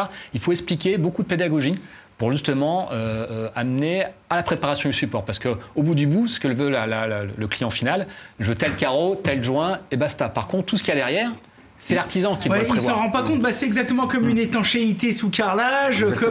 Et d'ailleurs, je trouve que c'est même un point capital que je conseillerais à tous les artisans, c'est vraiment de détailler leur devis. Parce que ça va faire office de point de comparaison avec les autres. Exactement. Parce que c'est sûr que Dédé, Jeannette, comme tu disais, qui regardent en bas, qui disent, dis donc, il y a 3000 balles d'écart avec le mec qui est passé 2 heures avant vous nous porter le devis. Bah oui, mais enfin bon, lui, il n'y a aucun détail, il a juste marqué qu'il vous recarle le couloir. Alors que moi, j'ai bien mis que je mettais ça. Est-ce que vous êtes sûr que dans son prix, il y a la même chose ? Exactement. Parce que sinon, c'est comparer des choux-fleurs et puis des poireaux, quoi. L'objectif du devis, c'est d'expliquer ce que je fais et de valoriser aussi mon métier. Le métier d'artisanat, aujourd'hui, doit être aussi en adéquation par rapport à ça. C'est qu'est-ce que je fais ? Comment je vais valoriser mon devis, mes différentes prestations ? On parlait des salles de bain, tout ce qui est système de protection à l'eau, etc. Tout ça, c'est des valeurs matérielles, mais aussi de temps. Faire tout de suite un collage sur un ancien carrelage sans sonder ni rien, c'est rapide. Par contre, je vais commencer à sonder, voir que c'est décollé, donc je vais faire une préparation de support, un ragréage, ça va demander du temps. Poser une natte. Etc. Tout ça, ça va demander plus de temps, un devis forcément plus élevé, mais au bout du bout, qu'est-ce qui est important ? C'est d'avoir un chantier conforme, qui se passe bien, pour développer le bouche-oreille et du coup construire son réseau. Dans le temps. Exactement. Oui, et puis t'es pas obligé de te planquer derrière un pot de fleurs quand tu croises la cliente au marché. C'est faire que des one-shots sur tous les trucs et que personne te rappelle, ou alors pouvoir être fier de retourner sur tes chantiers. C'est pour ça que tout ce qui est plancher bois, faut vraiment. Moi, j'hésite vraiment pas à dire quand je me le sens pas. Mettez autre chose que du carrelage. Voilà, sur en tout cas au sol. Voilà, ça me dérange vraiment pas de pas vendre justement cette partie-là. Et c'est ce qu'on attend d'un artisan, ce conseil. Alors que je peux quand même vendre ma préparation du support, parce que ça c'est tout à fait dans mes cordes. Mais après, derrière, le revêtement, il faut qu'il soit cohérent avec le bâtiment, voilà, de ce qu'on voit visuellement nous. Et on n'est pas expert dans les structures des planchers. Donc ça c'est vraiment pour la partie bois qui est quand même très technique. Après, rien ne t'empêche de les pousser à, s'ils veulent absolument ça et que, admettons, le budget ce soit pas un problème, à enquiller sur de la structure, bien sûr, renforcer, et après ils reviennent et tu leur fais une pause de dingue. Bien sûr, ça il y a toujours des solutions. Il y a toujours des solutions. Marine, est-ce que toi qui as fait beaucoup, c'est une question qui me tracasse un peu, toi qui as fait beaucoup de mosaïques, qui était un peu spécialisé dans le tout petit format pour le... Est-ce qu'il y a les mêmes préparations ? Est-ce qu'il y a les mêmes obligations ? Puisque là, niveau poinçonnement, ça peut vite être encore plus la catastrophe. Parce que là, pour le coup, il n'y a pas du tout cet effet de flexion. Ça doit être très rigide. Parce que là, si ça fléchit, à moins peut-être d'avoir fait des joints époxy, non ? Je sais pas. Aussi, hein. Mais c'est quasiment pareil. C'est quasiment pareil. C'est quasiment pareil, Toi, t'as l'impression qu'il n'y a pas de différence sur la préparation ? On a fait le test de la goutte, on a vu qu'il fallait un primaire, on a mis la règle, on a vu qu'il y avait eu un truc ou deux à rattraper ou que c'était bon. Ensuite, comment ça se passe ? Qu'est-ce qu'on y met ? Eh ben, on peut mettre on met le support, soit du ragréage. Si on a, donc là, il y a différents types de ragréage en fonction des supports. Hein. Par exemple, sur des supports fermés, on va être plutôt sur des ragréages de type autolissant, P3, pour essayer de rattraper le support, ce qui permet de réhomogénéiser derrière le support pour avoir un collage le plus uniforme possible aussi. Parce que on sait très bien que, par exemple, sur une chape, à certains endroits, on peut avoir des endroits qui sont plus ou moins bien préparés, notamment la chape traditionnelle où on vient tasser, parce que c'est ce qui lui donne la cohésion. Donc on a de temps en temps des petits trucs à rattraper. L'avantage du ragréage, c'est que ça nous permet d'avoir un support qui rattrape très vite, et c'est très fin, quoi. C'est très fin. Et puis c'est quand même très facile à mettre en œuvre. Oui. Je veux juste bien spécifier que le ragréage sert à une seule chose, à mettre le support de niveau et qu'il soit plan. Voilà. C'est ça. C'est l'idée du ragréage. Ça ne sert qu'à ça. C'est tout. Ça ne sert qu'à ça. Si c'est plan et niveau, on n'a pas besoin de ragréage. Déjà, oui, complètement. Deuxième chose que je voulais dire, c'est le ragréage, ça tire sur le support quand il fait sa prise. Il y en a, oui. Il y en a. Donc ça veut dire que, par exemple, c'est des produits qui sont normalement un peu plus haut de gamme en termes. C'est les. Je sais pas qui c'est, mais. Sur les écrans, on a des réalisations. Ce que je voulais dire, c'est que par exemple, si on a déjà un ragréage sur le sol, par exemple un P2, on va dire, donc c'est un réglage qui est pas très costaud. Et ben si on met un P3 qui est un réglage plus costaud par-dessus, ça risque de l'arracher. Du coup, il peut l'arracher. Ce qu'on n'aime pas, nous, enfin surtout Gilles, parce que c'est plus logique fait sur les chantiers, ce qu'on appelle les sandwichs. Parce que les sandwichs, c'est plusieurs épaisseurs, et en général, ce qui lâche, c'est l'épaisseur la moins costaud. Et c'est ce que tu disais, c'est-à-dire que si tu mets un produit extrêmement dur, performant, etc., alors qu'avant, tu avais une petite chape maigre, etc., qui ne tient pas grand-chose, bah, tout va péter. Les anciennes tomates qui étaient sur sable, etc. Donc plus tu vas mettre des produits costauds, bah, plus ça va tirer son support. Donc l'objectif, c'est d'aller au support. Et quand ce n'est pas le cas, parce que par exemple, c'est un peu ennuyeux des fois dans les vieilles tomates, etc., on a ce qu'on appelle des ragréages sans tension, notamment sulfate de calcium, la 190 sur l'extrême, qui est un produit qui va pouvoir appliquer partout, qui est un peu un 4x4, sur des surfaces très hétérogènes, c'est-à-dire ta bonne cloison. J'ai une partie terre cuite, une autre partie ancien carrelage, etc. Tu vas pouvoir appliquer ça partout, de manière homogène. La seule différence, en tout cas ce qu'il faut noter, c'est que sulfate de calcium, pas de tension, par contre c'est un peu plus long à sécher. Voilà. Mais sinon, ça après, ça tire pas sur le support. Moi par exemple, je voulais justement en venir là, et je profitais de la discussion pour parler de quelque chose avec vous. Moi je trouve que les réagréages c'est très bien, mais par contre, c'est quand même... dans certaines situations, quand il y a beaucoup d'épaisseur, quand il y a beaucoup de surface, et ben c'est quand même dur. Physiquement, tu commences, tu t'es obligé de finir, quoi. Et du coup, moi personnellement, je vois pas l'intérêt que le ragréage, au bout de 2 heures, il soit sec. Perso, la plupart du temps, je fais mon ragréage, je suis mort et je rentre chez moi, quoi. Et j'aimerais justement, au lieu de mettre une demi-heure à faire mon ragréage en feu. Ah, je vois ce que tu veux dire. C'est-à-dire, au lieu d'avoir un temps de séchage plus long. Voilà, d'avoir un temps de séchage plus long. Et ça, moi, je trouve ça vraiment dommage que j'ai pas trouvé de produit encore. Et c'est le 190 ? Mais là, on est de calcium. C'est à base de sulfate de calcium qui va te laisser le temps de le travailler tranquillement. En plus, il est plutôt agréable parce qu'il est de couleur un petit peu blanchâtre. Et il va justement bien se positionner. Parce que je sais qu'il y a des produits, par exemple, comme des produits, des chapes en sac, par exemple. Je sais que ça existe. En tout cas, je voulais juste faire une petite aparté. Ce qui est d'ailleurs assez pratique, parce que moi, c'est très souvent, par exemple, pour des douches à l'italienne, que j'utilisais des mortiers forme de pente. C'est impeccable. Ça, oui. Parce que le salle de bain, plus tôt t'as fini, plus la cliente est contente, le client est content parce que forcément il va pouvoir prendre sa douche rapidement. Donc il y a chaque chantier va dire un peu sa spécificité. Mais la plupart des ragréages en 2 heures ils sont secs. Voilà. Oui, bien sûr. Mais si tu montes en épaisseur, notamment sur de la chape, par exemple, on a des liants plus rapides qu'une chape, on va dire traditionnelle, qui permet de faire le système d'étanchéité parce que là c'est vraiment zéro résiduel d'eau. Mais c'est vrai qu'il y a des chantiers très différents. Donc il faut vraiment avoir son analyse. C'est quoi mon diagnostic? La plupart des ragréages sèchent ultra rapidement. Et du coup, il y a très peu de ragréages qui sèchent, qui nous laissent le temps de le travailler quand on a des fortes épaisseurs et beaucoup de surface. C'est peut-être un peu comme les techniques des anciens. Peut-être si tu pisses dedans ou machin. Non, mais moi j'essaie juste de trouver des solutions. Justement, ça c'est le plâtre.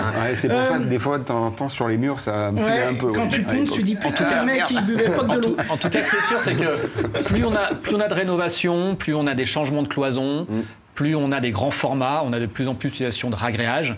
On a en plus de plus en plus qui va arriver en compte, c'est ce qu'on appelle les accès, les PMR, mobilité réduite. Les zéro ressaut, etc. Donc on va avoir de plus en plus de rénovation avec de moins en moins de marches, d'écarts, etc. Donc c'est vrai que la partie ragréage et en tout cas préparation de support, c'est un marché qui se développe assez fortement depuis quelques temps. Importance. Moi j'ai une question pour vous, messieurs.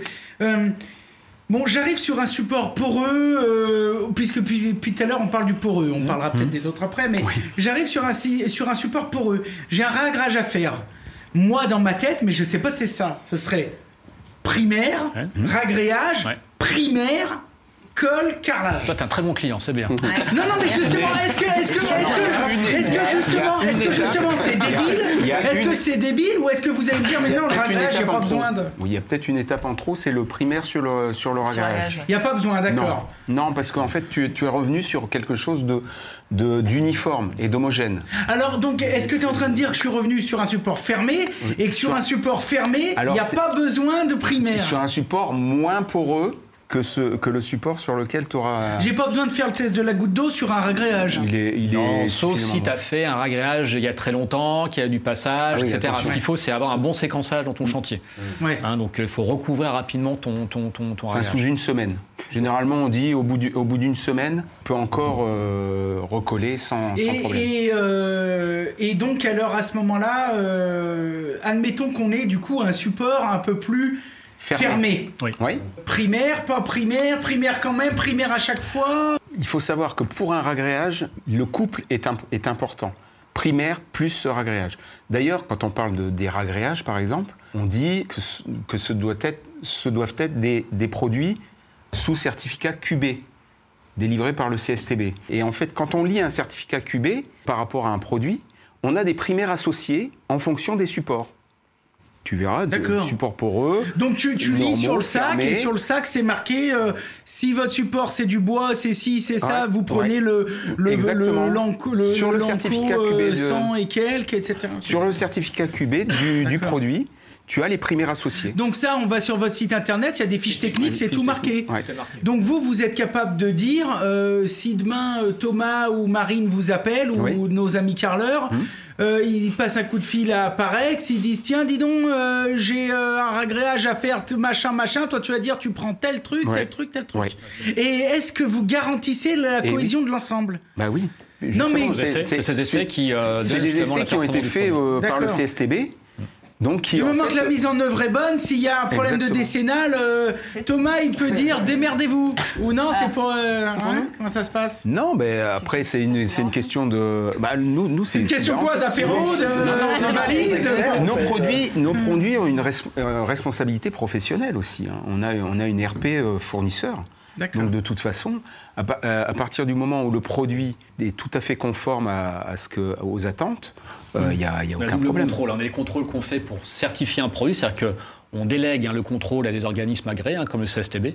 Et après, on a des contrôles internes, évidemment, pour suivre la qualité des produits à chaque fois qu'on fabrique le produit. Donc, on a ce double contrôle. Moi, le truc qui me touche, c'est que depuis tout à l'heure, on assiste clairement, et j'espère d'ailleurs que, à mon avis, je pense que les auditeurs sont très attentifs et passionnés, parce que c'est passionnant. On assiste à un débat très technique. Entre carleurs, entre techniciens, et c'est très très très intéressant. La question, c'est que en face de nous, on a des techniciens. Moi, je vous garantis que si je sors dans la rue et que je discute avec certains carleurs, ils n'ont pas tous les compétences de Thomas, de Marine, de Gilles. Donc ma question est la suivante. Un carleur qui nous écouterait, qui dirait... Tiens, dis donc, je me rends compte, j'ai peut-être une poignée de lacunes. Est-ce que vous faites des formations de remise à niveau? Est-ce que le carleur peut appeler par Aix-Lancourt en disant « Dis donc, j'ai écouté l'émission avec les bichons, bon, c'est bien. Maintenant, il y a tellement des produits, vous en avez 200 au catalogue, moi, j'y comprends plus rien. Est-ce que je peux espérer une formation pour moi, pour mes gars, pour qu'on fasse pas de conneries ?» Nous, on est là pour justement appuyer les carleurs et les aider. On fait souvent... l'année dernière, on a fait 5 ou 6 réunions régionales en réunissant des carleurs autour de thèmes particuliers dont le grand format. Dont le grand format. Et tu l'as pas invité. Mais la prochaine fois, ils viendront avec nous. Ah, c'est pour ça. Parce qu'on demande, moi, j'ai dit à Marine, sinon tu viens pas. Non, je rigole. Voilà, non, mais c'est des choses qu'on fait. T'as raison, Laurent. C'est notre rôle. Il faut pas croire que le métier du bâtiment est figé. Enfin voilà, c'est ça. Parfois, on a des artisans qui disent « mais moi j'ai fait ça depuis 20 ans, 30 ans, etc. » Tu vas pas prendre mon métier, mais les évolutions réglementaires, normatives évoluent et il faut essayer de se mettre à la page. Mais comment se mettre à la page, ça c'est pas évident. Donc on a effectivement les centres de formation, on en a un qui est agréé à Saint-Quentin-Falavie, on peut venir et on forme les équipes, etc. On a aussi un levier très important puisqu'on travaille avec les réseaux de distribution spécialisés. On peut aussi faire des journées portes ouvertes thématiques chez eux, avec des partenaires sur des points de vente où on fait des matinées techniques avec des démonstrations. Et puis après, nous aussi, on a notre bâton de pèlerin, comme disait Gilles, on va en région, on invite des carleurs sur des thématiques et on essaye de plus en plus de partager ces argumentations aussi, et de montrer. Parce que tout le monde apprend. Ça bouge très vite. Au jour d'aujourd'hui, une boîte comme Parex, c'est quoi les problèmes liés à la préparation de support que vous rencontrez le plus ? C'est justement une mauvaise appréciation du support et donc des produits utilisés de façon pas optimum. Mais je veux dire, ça se traduit comment? C'est de la fissure, c'est du décollement complet, fissure. La préparation de support, c'est important. Il faut dépoussiérer, dégraisser. Ça, c'est des choses qui n'incombent pas à l'industriel, ça incombe vraiment à la préparation, parce qu'on pense parfois qu'un primaire, c'est la solution miracle. C'est dégueulasse, c'est des traces de colle, de peinture, je vais foutre un coup de primaire, roule ma poêle, voilà. D'ailleurs, c'est pour ça qu'on voit souvent les carleurs, quand on recolle sur un ancien carrelage qui est encore très bon, on les voit souvent poncer pour rayer le carrelage, recréer une accroche. Ça, c'est important. C'est parce que j'utilise un primaire que ça me libère de tout ça. Donc, préparer, dépoussiérer, etc., ça c'est important. Et en plus, on le voit en expertise parce qu'on dit, on a un plan d'expertise, ton produit qui ne marche pas, mais en expertise, ça se voit très bien. Ça se décolle, on a des traces de plate derrière, ou alors on n'a pas de primaire, parce que nos primaires, on a un peu filou, on les teinte aussi pour savoir quel primaire est utilisé. Colorés. Oui ou non, sont colorés, etc. Donc ça, préparation de support, c'est important. Il faut passer un peu de temps à ça, avoir toujours un aspirateur, passer un peu de temps à dépoussiérer. Et après, sur les ragréages, le maître mot, c'est le dosage en eau. Dosage en eau, ça c'est extrêmement important. Juste une petite précision, un primaire quand on le passe, il faut le recouvrir. Aussi. Il ne faut pas attendre 8 jours qu'il y ait 150 artisans. Mais d'ailleurs, faut le passer. Moi, je l'ai passé dans la journée systématiquement. Grand maximum, c'est 24 heures. Vraiment grand maximum. Et éviter que les autres corps de métier marchent dessus. Après, c'est comme. Il peut se passer 48 heures s'il n'y a personne dans la baraque, tout est fermé. C'est le week-end, il n'y a personne, il n'y a pas de problème. Mais comme sur les chantiers, il y a souvent d'autres corps de métier qui interviennent. En général, quand il y a le carreleur, il n'y a plus personne. C'est ça qu'il faut se dire. Quand il y a le carreleur, il pousse le plombier comme ça. Il enlève le peintre. Donc c'est fin de journée, comme ça sèche la nuit. Le matin, on démarre le ragage. D'accord. C'est ça le principe. Donc le week-end aussi, on met des balais, etc. Il ne faut pas que les gens passent avec leur. On passe ça, pinceau, rouleau, normalement. Rouleau, tout à fait. On essaie d'avoir de plus en plus, de réduire la pénibilité. Donc les grands rouleaux avec le manche. Après, il faut faire attention de ne pas éclabousser sur les peintures, etc. Mais on est plutôt dans cette mise en avant. Ok, très bien. Est-ce qu'il existe des innovations récentes dans le domaine de la préparation du support? L'innovation pour nous, c'est le réglage sans tension. Ça, c'est quelque chose qui est intéressant. Sulfate de calcium, on n'en parle pas assez. Ouais, je pense que mais c'est vraiment des qualités. C'est vraiment, pour moi, en rénovation, les sulfates de calcium, c'est le 4x4 de la préparation des supports. Ça demande un peu plus de temps. Un peu plus de temps en délai de séchage, mais tu me dis qu'au contraire, ça te va bien. Mais voilà, on peut le passer sur tout. Des surfaces très hétérogènes, ça ne fissure pas, c'est très tolérant, il n'y a pas de tension. Et on a, qu'on appelle, les jeunes disent ça, un travail très satisfaisant. Parce qu'en plus, à la fin, quand c'est fini, eh ben, c'est très joli, c'est très beau et ça valorise vraiment. À condition d'avoir fait attention au dosage en eau. C'est dosage en eau, un petit rouleau débuleur aussi, et ça c'est top. Et ça, on le voit aussi, comme disait Marine, ça se voit tout de suite quand il n'y a pas un bon dosage en eau. Comment tu le vois? Eh ben, quand on le coule. Il n'a pas la même couleur. Si c'est bon dosage, il est homogène, il a une couleur un peu marron. Sinon, il y a du blanc quand il y a trop d'eau. C'est ça, hein, si je ne me trompe pas. Le client, il le voit et puis il se dit, mais pourquoi est-ce que. C'est quoi ces traces, quoi? Pourquoi c'est pas tout pareil? Comment vous le faites? Vous le faites au seau malaxeur? Il existe des. Faux doseur, je crois que j'avais vu chez Colomix, ils avaient des grosses bassines.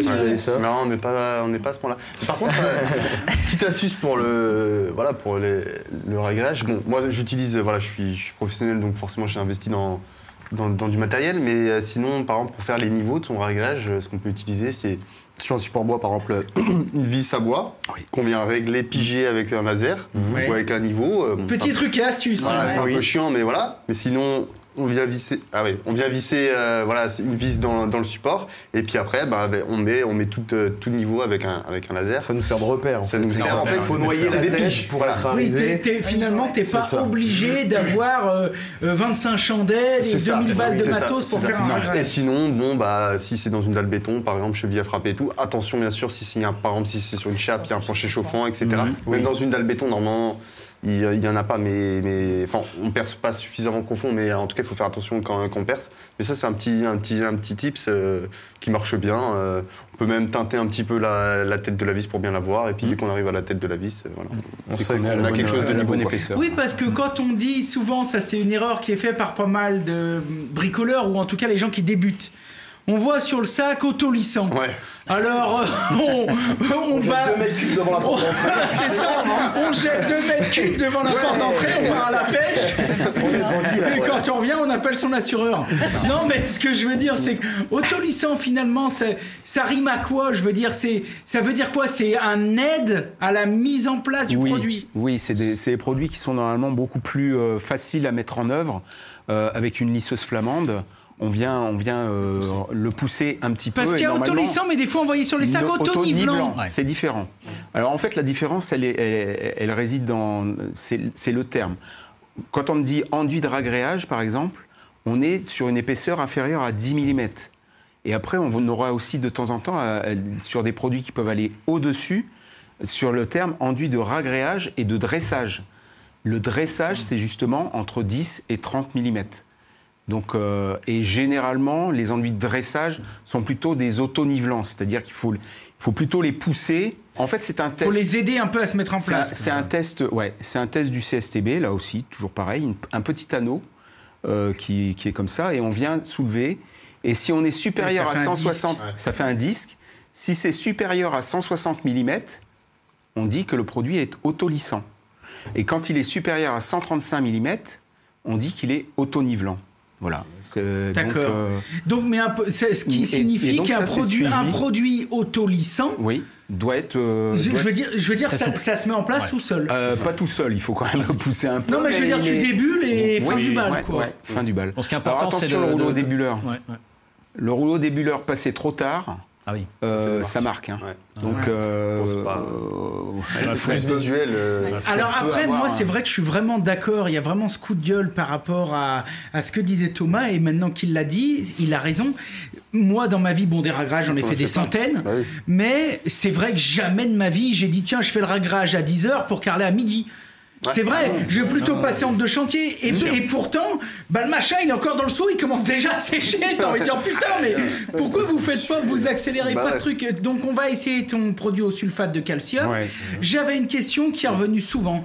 J'ai vu souvent, c'est peut-être par radinerie, attention.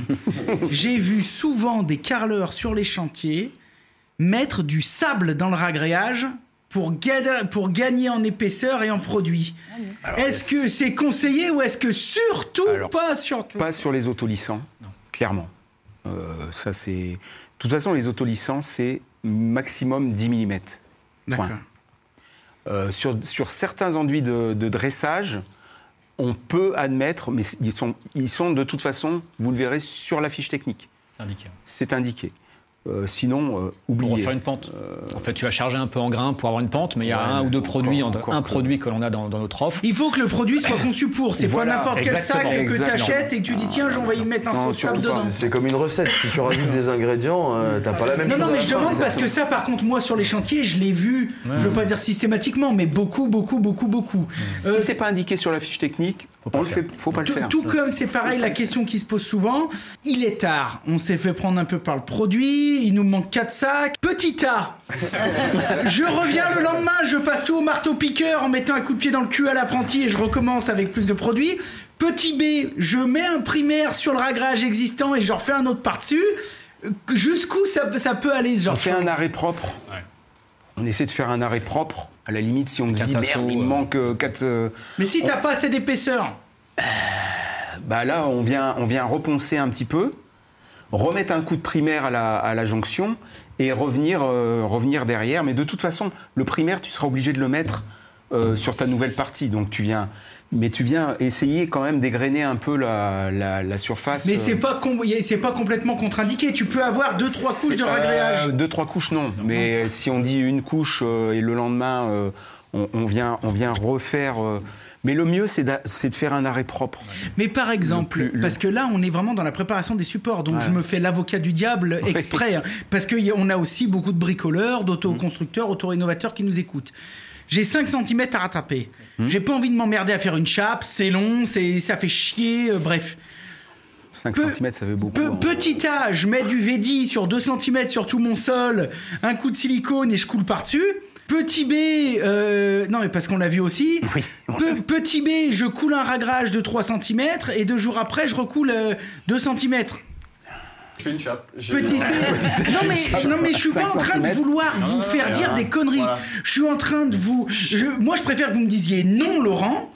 Le ragréage, tu peux aller jusqu'à 3 cm et demi, 4, mais sinon c'est non. Moi je te dirais non. Voilà. Et puis, ce qu'il faut savoir, c'est que faire un réglage de 5 cm, c'est très compliqué. C'est très compliqué. Déjà, il faut avoir soit des bottes, soit des chaussures à clous. Et encore un 5 cm. Voilà. 5 cm. Mais c'est l'enfer, quoi. Non, mais prenons l'exemple. Moi, je sais pas si tu te rappelles ma petite machine. J'avais une petite machine à projeter qui était archi bien. Une petite, pour donner la marque, une petite Imer. La Small 50 avec un malaxeur. Moi, je monte avec le tuyau et des chaussures à clous, je t'en balance 10 cm. Hein. C'est comme une pompe à chape. Hein. Oui, c'est non, mais dans ton cas... Non, je suis pas en train de dire que je l'ai fait. Je suis en train de dire que quand il dit c'est très compliqué, dans ce cas de figure, non. Pas très compliqué. Non, mais parce que t'as la machine, Mais sinon, tu sais, si tu dois te palucher les seaux à la main... Oui, là, c'est marcher dans 3 cm de réglage pour aller en balancer un bout de la pièce, c'est l'enfer, quoi. On est d'accord. À ce moment-là, il vaut peut-être mieux mettre financièrement et techniquement. Oui, je suis d'accord. Oui, parce que financièrement, là, t'as meilleur compte de balancer un peu de granulé et puis du fermacell. Hein. C'est ça, je pense. Hein. Donc, on va dire que la technique chez Parex, parce qu'aujourd'hui, on est avec nos experts chez Parex Lanco, votre ragréage le plus épais qu'on peut aller, vous avez un produit qui va jusqu'à quoi? Le 190, il va jusqu'à 4 cm. 4 cm, il est fibré, non, peut-être? Non, c'est le sans tension. Ah, c'est le fameux sans tension. 4 cm. Sinon, après, on a le 143, l'Ancosol, qui peut aller jusqu'à 3 cm. Le 184, sol fibré, qui a justement des fibres dans le produit. Et il y a un chape aussi qu'on peut chape semi-rapide aussi. On peut doser. Voilà. Ah oui. Puis après, tous les produits, comme on en parlait tout à l'heure, les mortiers rapides, les petits mortiers après à l'emploi, etc. Ça, vous êtes très bon là-dedans. Ça, c'est pratique. Hein. Moi, quand je faisais mon apprentissage, dès que tu voulais faire une gamelle, une gamate, une auge de ciment, fallait aller chercher du ciment. Aujourd'hui, tu prends un truc prêt à l'emploi, t'as du béton tout prêt, t'as du mortier tout prêt. Ça va vraiment bien, les formes de pente qui vont ultra bien. On a parlé de la préparation du support sol, mais on n'a pas du tout abordé les murs. Est-ce que vous avez des produits? Qu'est-ce qu'on fait quand on est sur les murs? Quel type de mur? On commence par quoi rapidement? Le plaquiste déjà. Là aussi, il y a une tolérance. Ah bah oui, il y a la même, il y a la tolérance aussi pour le collage des carreaux sur les murs. De toute façon, on va être pareil sur 5 et 3 mm lorsqu'on est sur du grand ou du très grand format. Parce que là, il peut pas y avoir de ragréage. Là, comment vous rattrapez là? S'il y a une merdouille, comment vous faites? Les carreleurs à la colle? Tout dépend le support. Tout dépend le support. Tout dépend le support. Si c'est des supports en dur, par exemple béton et tout, il existe des mortiers de réparation. Voilà, ou des mortiers. Parce que attention, des mortiers de ragréage, il est interdit de coller sur des enduits de ragréage inférieurs à 3 mm. Ce qu'on appelle les enduits pelliculaires. Ah oui, donc le truc que les mecs ils mettent pour rattraper les banches, pour faire ça tout joli, c'est interdit. Non. Ça, on peut pas. Ça, on peut pas. Parce que mécaniquement, ça va... Ah bah ça va arracher. Okay. Ça risque d'arracher. Là, il n'y a pas Parce que là, il n'y a pas suffisamment de matière sur le support pour qu'elle puisse se tenir d'elle-même. Donc attention. Non, mais souvent, nous, de manière générale, les carreleurs qu'on a sur un support en dur, en brique ou quoi, enfin, surtout pas forcément en brique, mais plutôt un support par exemple en béton. On va surtout faire des ratissages à la colle. C'est parce qu'on peut aller jusqu'à 10 mm. Même plus avec des colles extérieures où on peut charger jusqu'à même 30 mm. Bon, après au mur, pas forcément, mais ce que je veux dire, en tout cas au sol, on peut, mais en tout cas au mur, voilà, on ratisse plus à la colle et puis sinon, voilà, on a d'autres systèmes avec des panneaux VD. Ou alors si c'est du placo, on appelle le plaquiste et on vient faire ta merde. On lui dit non ta merde là, Dédé. Donc justement double pot. Pour les grands formats.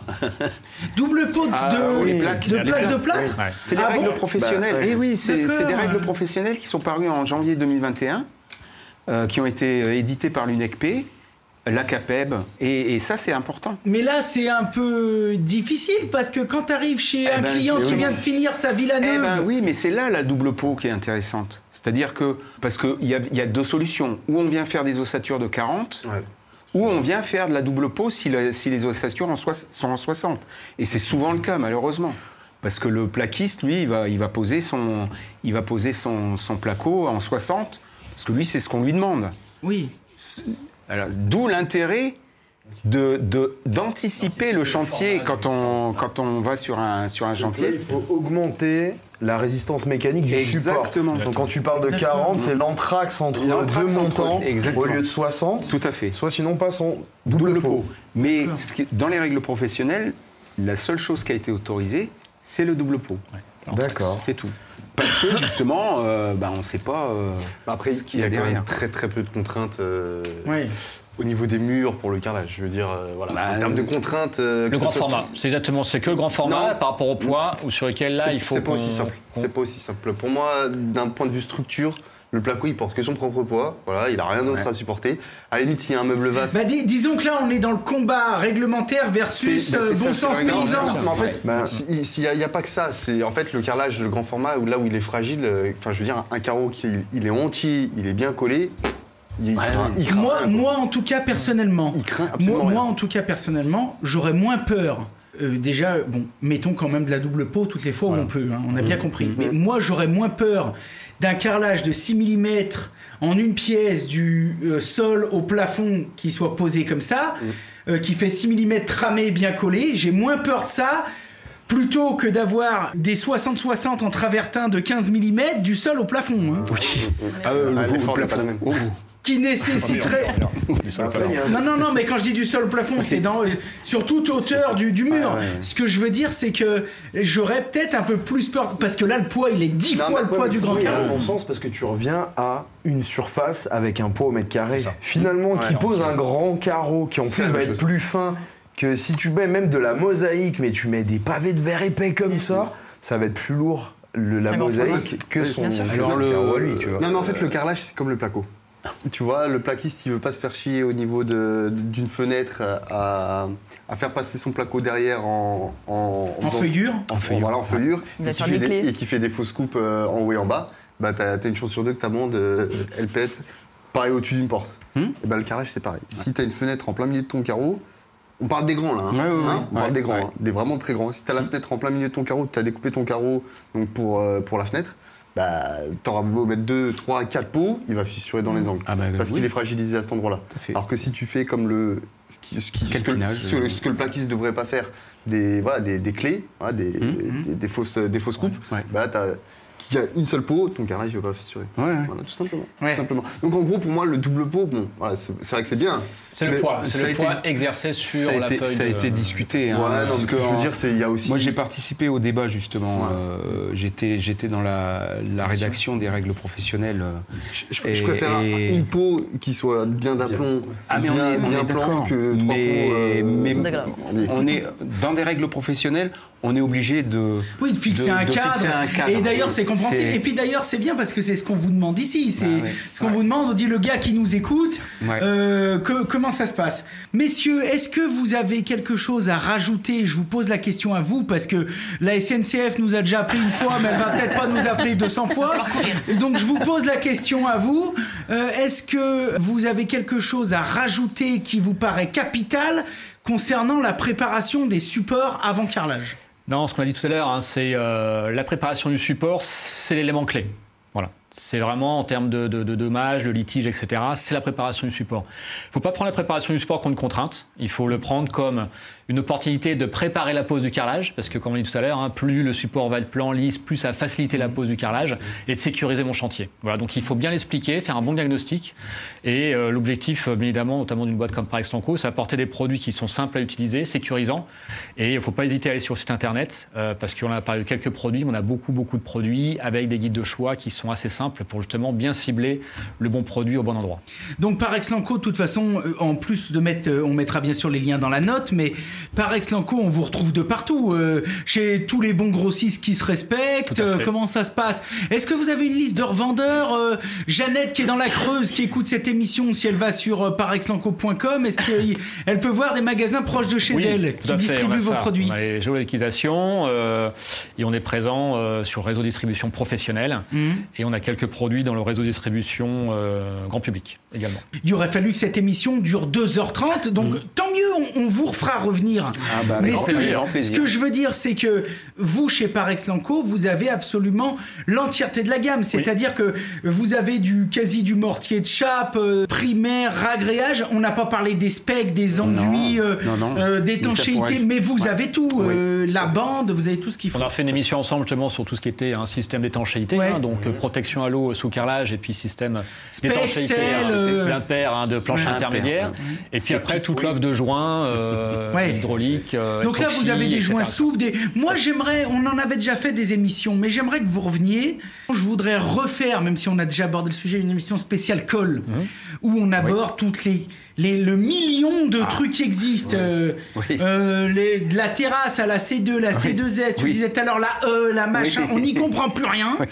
Et je voudrais aussi qu'on aborde aussi une émission, si un jour ça vous intéresse, parce qu'on n'en parle jamais à chaque fois qu'on parle de carrelage, de joints. On a fait 20 émissions sur le carrelage, on n'a jamais parlé de joints. Parlons-en de ces joints. Il y en a de moins en moins avec les grands formats. Oui, il faut des beaux joints. Il faut des bons carreleurs. C'est ce qui se voit. Tiens, d'ailleurs, il y a un débat sur les paillettes en ce moment. Ils parlent que ça va être comme les cotons-tiges, les pailles, apparemment ils vont y abolir. On a arrêté, nous. On essaie d'en vendre. En France, ça n'a pas trop marché. Moi, ça m'est arrivé d'en mettre sur certains trucs dans des bacs à douche, c'était un peu joli, machin. Mais bon, c'est vrai que tu ne fous pas des paillettes de partout. Ça fait un peu bling-bling. Messieurs, merci. Merci à toi. Merci. Gilles, tu avais quelque chose à rajouter? Moi, j'étais ravi de pouvoir échanger techniquement sur... effectivement... T'as vu, on a fait venir des pointures. Mais j'adore ça. Moi, j'adore ça. Parler technique, c'est ce qui me motive, moi. Tous les jours, donc c'est parfait. C'est parfait. Ouais, exactement. Ça, c'était très... Et du coup, t'en veux pas trop à Thomas et tout, que t'as pas eu la fève? Non, c'est pas grave. Si tu veux, on peut te laisser une soirée quand même. Regarde, j'ai mangé toute ma galette, par contre. Ah oui, t'as tout mangé, dis donc. Alors Cyril, ça lui a pas plu, lui. Non, il a dit... Pourtant, c'était une galette boulangerie, c'est pas un truc à la con. Elle était très bonne. Bon, messieurs, ce que je vous propose, c'est de vous libérer pour que vous puissiez courir derrière vos trains. On se reverra rapidement avec plaisir. Passez voir, vous demandez à Carole des petites tasses, parce que vous repartiez quand même avec un souvenir. dire. Et puis, nous, de notre côté, on va continuer l'émission autour d'un expresso. Mais juste avant de lancer le générique, on va quand même se lever pour vous saluer. Merci. Merci beaucoup. Merci beaucoup. Merci à bientôt. À la prochaine. Et puis meilleurs vœux, bonne santé. Et puis on veut vous revoir les gars. Hein. On vous laisse repartir, merci. Et à bientôt. Et nous les amis, on passe. Je sais plus où regarder quelle caméra. C'est XD. Nous les amis, on passe tout de suite à l'expresso. Je vous laisse commencer et je vous rejoindrai. Et avec grand plaisir. Donc là, Tom et Marine, ça c'est votre quotidien. Il y a tout un tas de choses que vous avez ramenées. Il va y avoir des petites astuces. Bon, moi je suis comme un dingue, je vois des choses de votre métier. J'en vois d'autres qui ne le sont pas forcément. Est-ce que vous pouvez me faire découvrir un petit peu tout ça? Qu'est-ce que vous utilisez le plus? Quel est votre outil préféré? Et qu'on puisse un peu en débattre. Moi, je commencerai par la ventouse parce que c'est un de mes outils préférés. Ok, donc là, Grabo. Grabo, ouais. Tiens, donc là, en fait, les bichons, ce qu'on a, très propre, mais... c'est une ventouse. Donc celle-ci, elle est motorisée, c'est ça? Ouais, on appuie ici. Exactement, il y a un bouton vert. Donc c'est ça, et ça vient faire le vide. C'est ça. Avec ça, tu peux lever très très lourd. Ouais, je sais plus, 150, 120? Ouais, 150. 150 kilos. Celle-là, bon, plus 80, 60. Ouais, elle a un peu ramassé, elle a pris des pains. Elle est tombée X fois. Ouais. Bon. Donc là, ce qu'on entend, c'est que ça vient aspirer, c'est ça? C'est ça. J'appuie sur le bouton et en fait, il y a le moteur qui démarre et puis ça crée le vide en fait. Très bien. Et ce qui est bien, c'est qu'il y a une petite mousse. Oui. Et donc, elle s'adapte vraiment sur beaucoup de choses. Tu vois, même si c'est un peu texturé et tout, la mousse fait que... Ah ok, en fait, t'as un joint périphérique. Exactement. Qui te permet de, même si t'as quelque chose qui a un aspect un peu plus pierre, qui est moins marbre très lisse, exactement, ça va quand même tenir. Ouais, et ça marche, c'est multimatériaux. Surtout. Tu pourrais prendre la planche de bois derrière toi contre le mur. Ouais. Ah, vas-y, démonstration en direct. Je t'enlève les autres. Ah oui, dis donc. Ok. Mets-toi sur le côté là qu'on y voit. Ah oui, dis donc. D'accord. Elle costaud. Ah ouais, balèze. Voilà. Et là, t'as un petit mano qui te donne la pression. Exactement, au cas où, tu vois, à une certaine pression, ça te permet de vérifier que la pression soit bonne. Et genre, si ça commence à perdre un peu, ça bip pour te dire attention, il y a tout qui se pète la gueule ou Non, faut toujours vérifier en fait. Enfin, avec ce modèle-là, faut vérifier, tu vois. C'est toi qui as un œil dessus tout le temps. Ouais, exact. Donc ça, vous en avez même plusieurs paires chacun, non? Chacun une. Ouais, on en a chacun une, c'est C'était mon cadeau de Noël. Okay. Non, c'était son cadeau de Noël, c'est ton cadeau de Noël. Ouais, et puis sur la... Non, la mienne, elle est tout jolie. Sur la dernière version, effectivement, elle repompe automatiquement. Elle reventouse toute seule. Ah, quand elle voit qu'elle perd en pression, c'est pas à toi de rappuyer dessus. Voilà. Et en fait, ça, du coup, c'est bien parce que tu vois, elle a pris plein de pain, mais c'est surtout parce que des fois, je l'avais oubliée sur le carreau et qu'elle est tombée, quoi, en fait. Ah oui, elle a perdu au fur et à mesure. Parce que c'est ça qui les abîme. T'as vu, c'est quand même assez lourd, donc il y a un peu de poids. Oui, déjà, il faut qu'elle se tienne elle-même aussi dessus. Exactement. Autre question, parce que je vois qu'il y a un système de batterie. Avec ça, tu tiens combien de temps sur ton chantier? Des mois. Grave. Ah ouais? Ouais, des mois. Vraiment, ça consomme très très peu. On ne recharge jamais. Et c'est vrai. Et vous y rechargez comment? Tu vois, on enlève la batterie du coup. Tac, c'est ici. Et puis en dessous. C'est un beau bébé déjà la batterie. Ouais, c'est vrai que c'est une belle petite batterie. Et puis du coup, t'as juste à le brancher comme ça derrière. J'en ai une deuxième paire, mais vraiment, enfin une deuxième batterie, pardon. Mais l'autonomie, c'est vraiment pas un problème. Ouais. Ok, donc ça, c'est la base. Ouais. C'est votre base. C'est un de ses outils préférés. Ouais. Je le file à Laurent. Ouais, tiens, je vais m'amuser avec. On a besoin d'utiliser une ventouse à partir de quelle taille?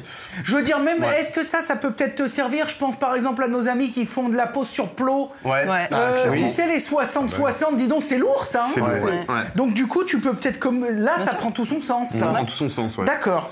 Ouais. Ok, en mosaïque ça sert à rien quoi. Ça fout la merde. Non, t'aspires la colle. T'aspires la colle à travers. Ouais. Ok, alors outil suivant. Allez. Le classique. L'outil principal du carreleur, hein, c'est la carlette. Ok. Donc là on est sur une carlette Sigma. Okay. Donc Sigma c'est la marque. C'est la marque. C'est pas la forme ni rien. C'est une Qu'est-ce qu'elle a de particulier? Alors, ce qu'elle a de particulier par rapport à une Ruby, par exemple, une carrelette Ruby, qui est une autre marque. Qui est une autre marque, c'est un monorail.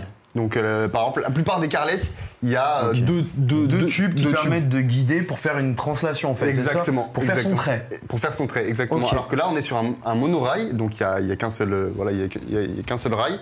Et en fait, c'est beaucoup plus rigide. Le rail me fait penser à un dormant d'un serre-joint. Ouais, tu vois, ça a exactement la même forme, en fait, que sur un serre-joint. Ouais. Et du coup, t'as une meilleure rigidité. Après, juste la différence avec des carlettes un peu plus classiques, comme type de tube, voilà, type de tube Ruby, c'est qu'on travaille plutôt sur le côté. Voilà, une carlette, habituellement, tu travailles derrière. Voilà, tu travailles derrière elle. Très bien. T'as ton carreau qui est là. Mais là, le problème, c'est que vu que tu as le rail en plein milieu, tu vois mal ce qu'on appelle la molette. Donc, c'est la partie qui... Oui, le fait d'avoir les deux autres guidages, ça excentre et tu as ta molette face à toi. C'est ça. Cette fois-ci, comme il y a le guidage qui est aligné avec la molette, tu travailles sur le côté. Tu travailles sur le côté. Donc, je travaille ici.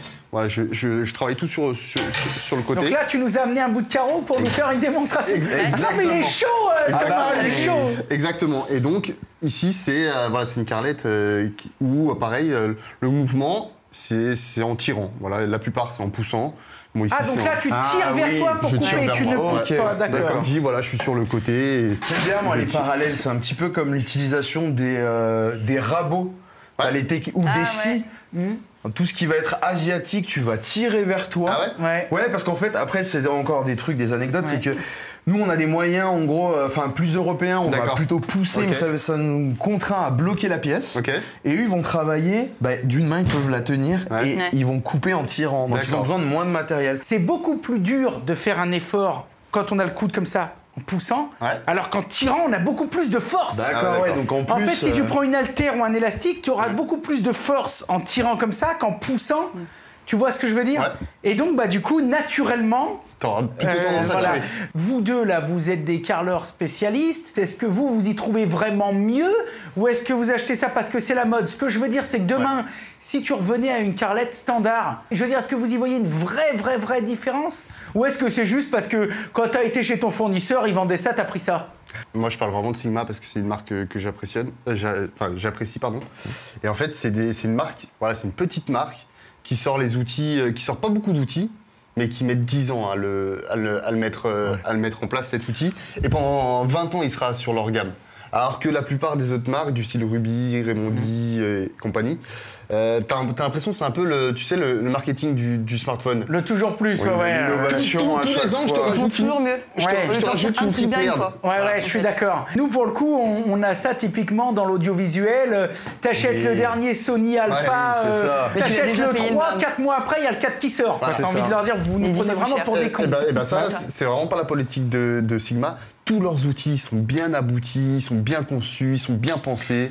Est-ce que toi, parce que du coup il y a la molette, et par rapport à tout ça et ton discours, est-ce que c'est aussi quelque chose que tu retrouves dans je change du consommable, j'ai cassé une partie, je peux la remplacer? Est-ce que c'est pareil dans l'idée de se dire c'est un outil qui te suit, qui va vivre avec toi et vivre sur les chantiers? Exactement. Ça, c'est une carlette que j'ai depuis 5 ans et qui va en faire encore 10, 15 sans problème, quoi. Ok. Voilà. Très bien. Voilà, ça c'était la carlette. Du coup, j'ai fini ma coupe quand même. Vas-y. Voilà, pour voir la séparation. Donc, c'est juste un...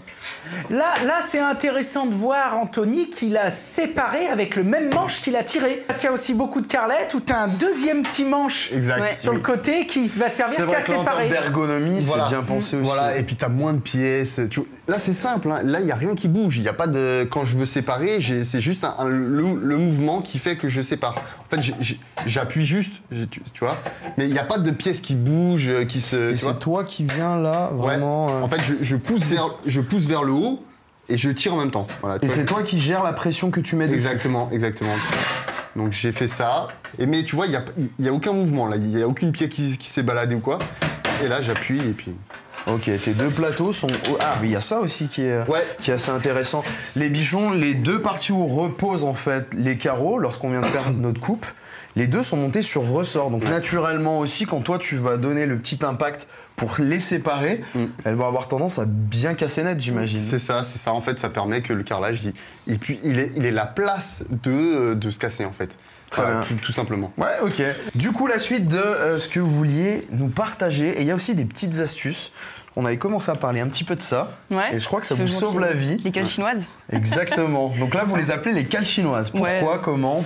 Parce que ça vient de Chine. Parce que ça vient de Chine, ok, d'accord. Et donc là, l'idée, ça vous sort de la galère comment? Ouais, en fait, c'est quand on a déjà encollé, posé le carreau et qu'on voit qu'il y a un décalage de niveau. Ouais. Au lieu de retirer le carreau, mettre un croisillon, remettre son coin, et bien tout simplement, on vient le dévisser. Alors, tu peux le faire, on a une caméra juste ici, donc on peut le montrer comme ça si tu veux. Donc on le dévisse au max. On vient l'insérer dans le carreau. Donc ça, en fait, les bichons, c'est une solution quand on a utilisé un système auto-nivelant. Ouais.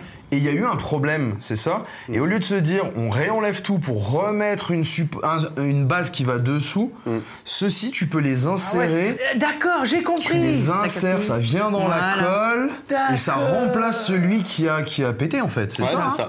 C'est ça. Ah oui, ça n'a rien à voir avec, par exemple, un pavilift ou un truc que tu mets avant, quoi. Non. Exactement. Voilà. En fait, ça a la particularité, tu peux le mettre après. Quoi. Ouais. Ça, c'est SOS. Exactement. Ah bah ça te sort de la merde, dis donc. S'ils sont là, en fait, ça vient comme ça. Et comme c'est tout petit, tout fin, on va profiter de l'espace qu'il va y avoir pour le joint, en fait. Ouais, c'est ça. Pour rentrer, on passe sur la colle, on fait un quart de tour.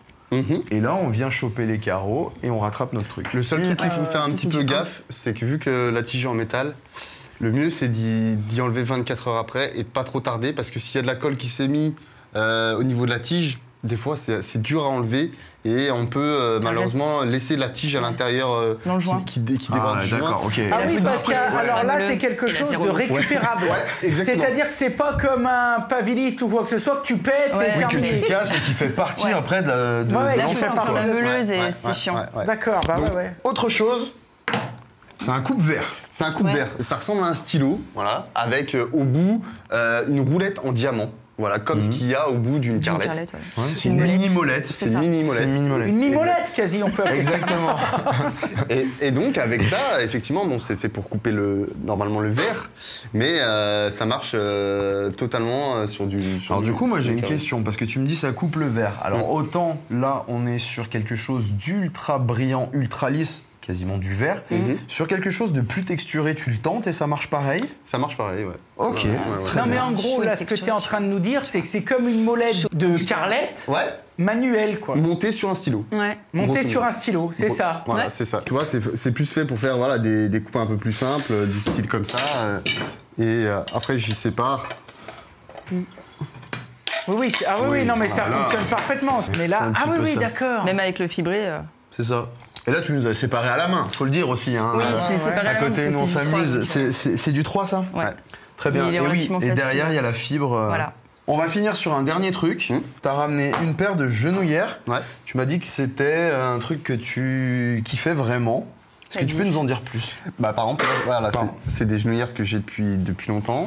Et en fait, elles ont la particularité, c'est qu'elles sont très légères. Donc déjà, tu les sens pas.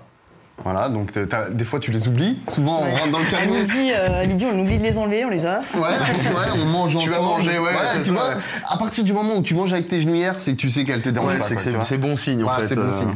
Et elles ont aussi la particularité d'être donc sur rotule.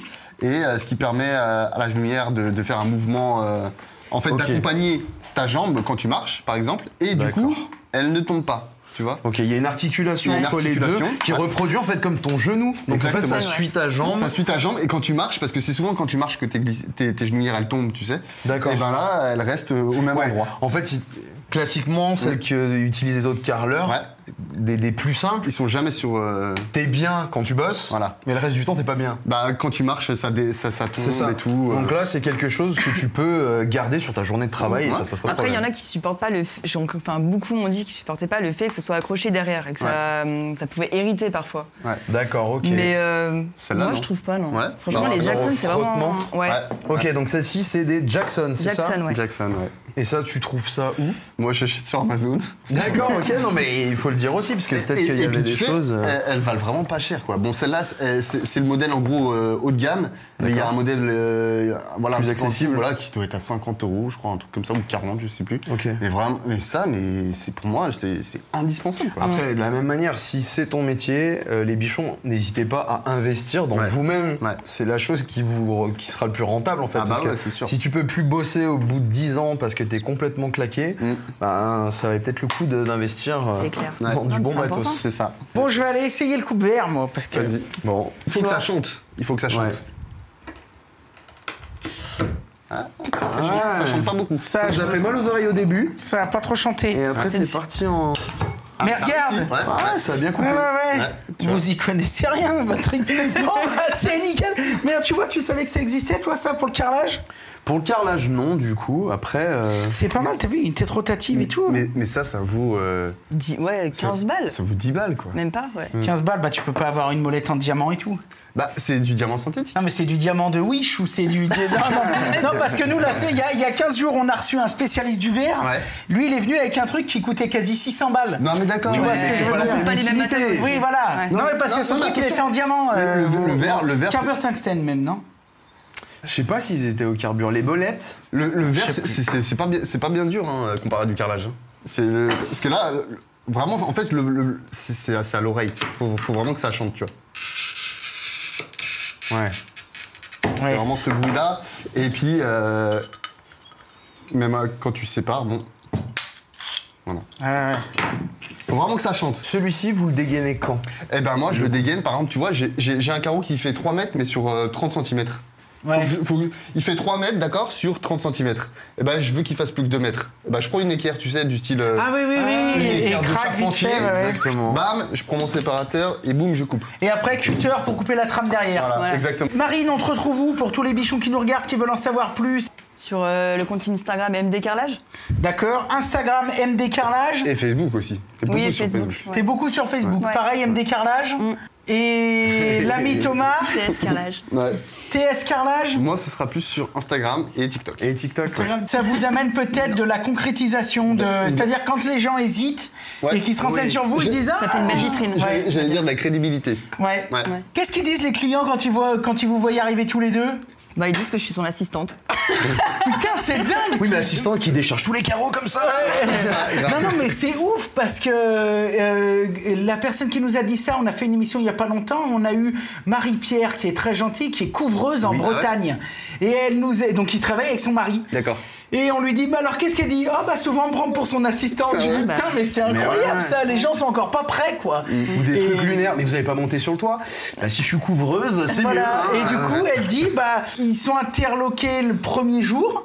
Et puis quand tu vois qu'elle se démerde super bien, qu'elle soude les chenaux, deuxième, troisième jour, ils disent bon bah on fait un café, vous vous démerdez, oui c'est bon. Mais il y a toujours un temps d'adaptation. C'est pour le poids, rappelle-toi le baldosseur qu'on avait posé. Ouais, c'est vrai que souvent... Les gens ils s'inquiètent pour le poids et le papy il veut être derrière moi, genre... Non mais laissez-la faire. Ouais. Alors que je galérais pas. Tu t'en sors. Ouais, bien sûr, ça te fait pas peur. Non, franchement, justement, je pense qu'il y en a pas mal qui se sont dit putain, elle y arrive elle. Moi.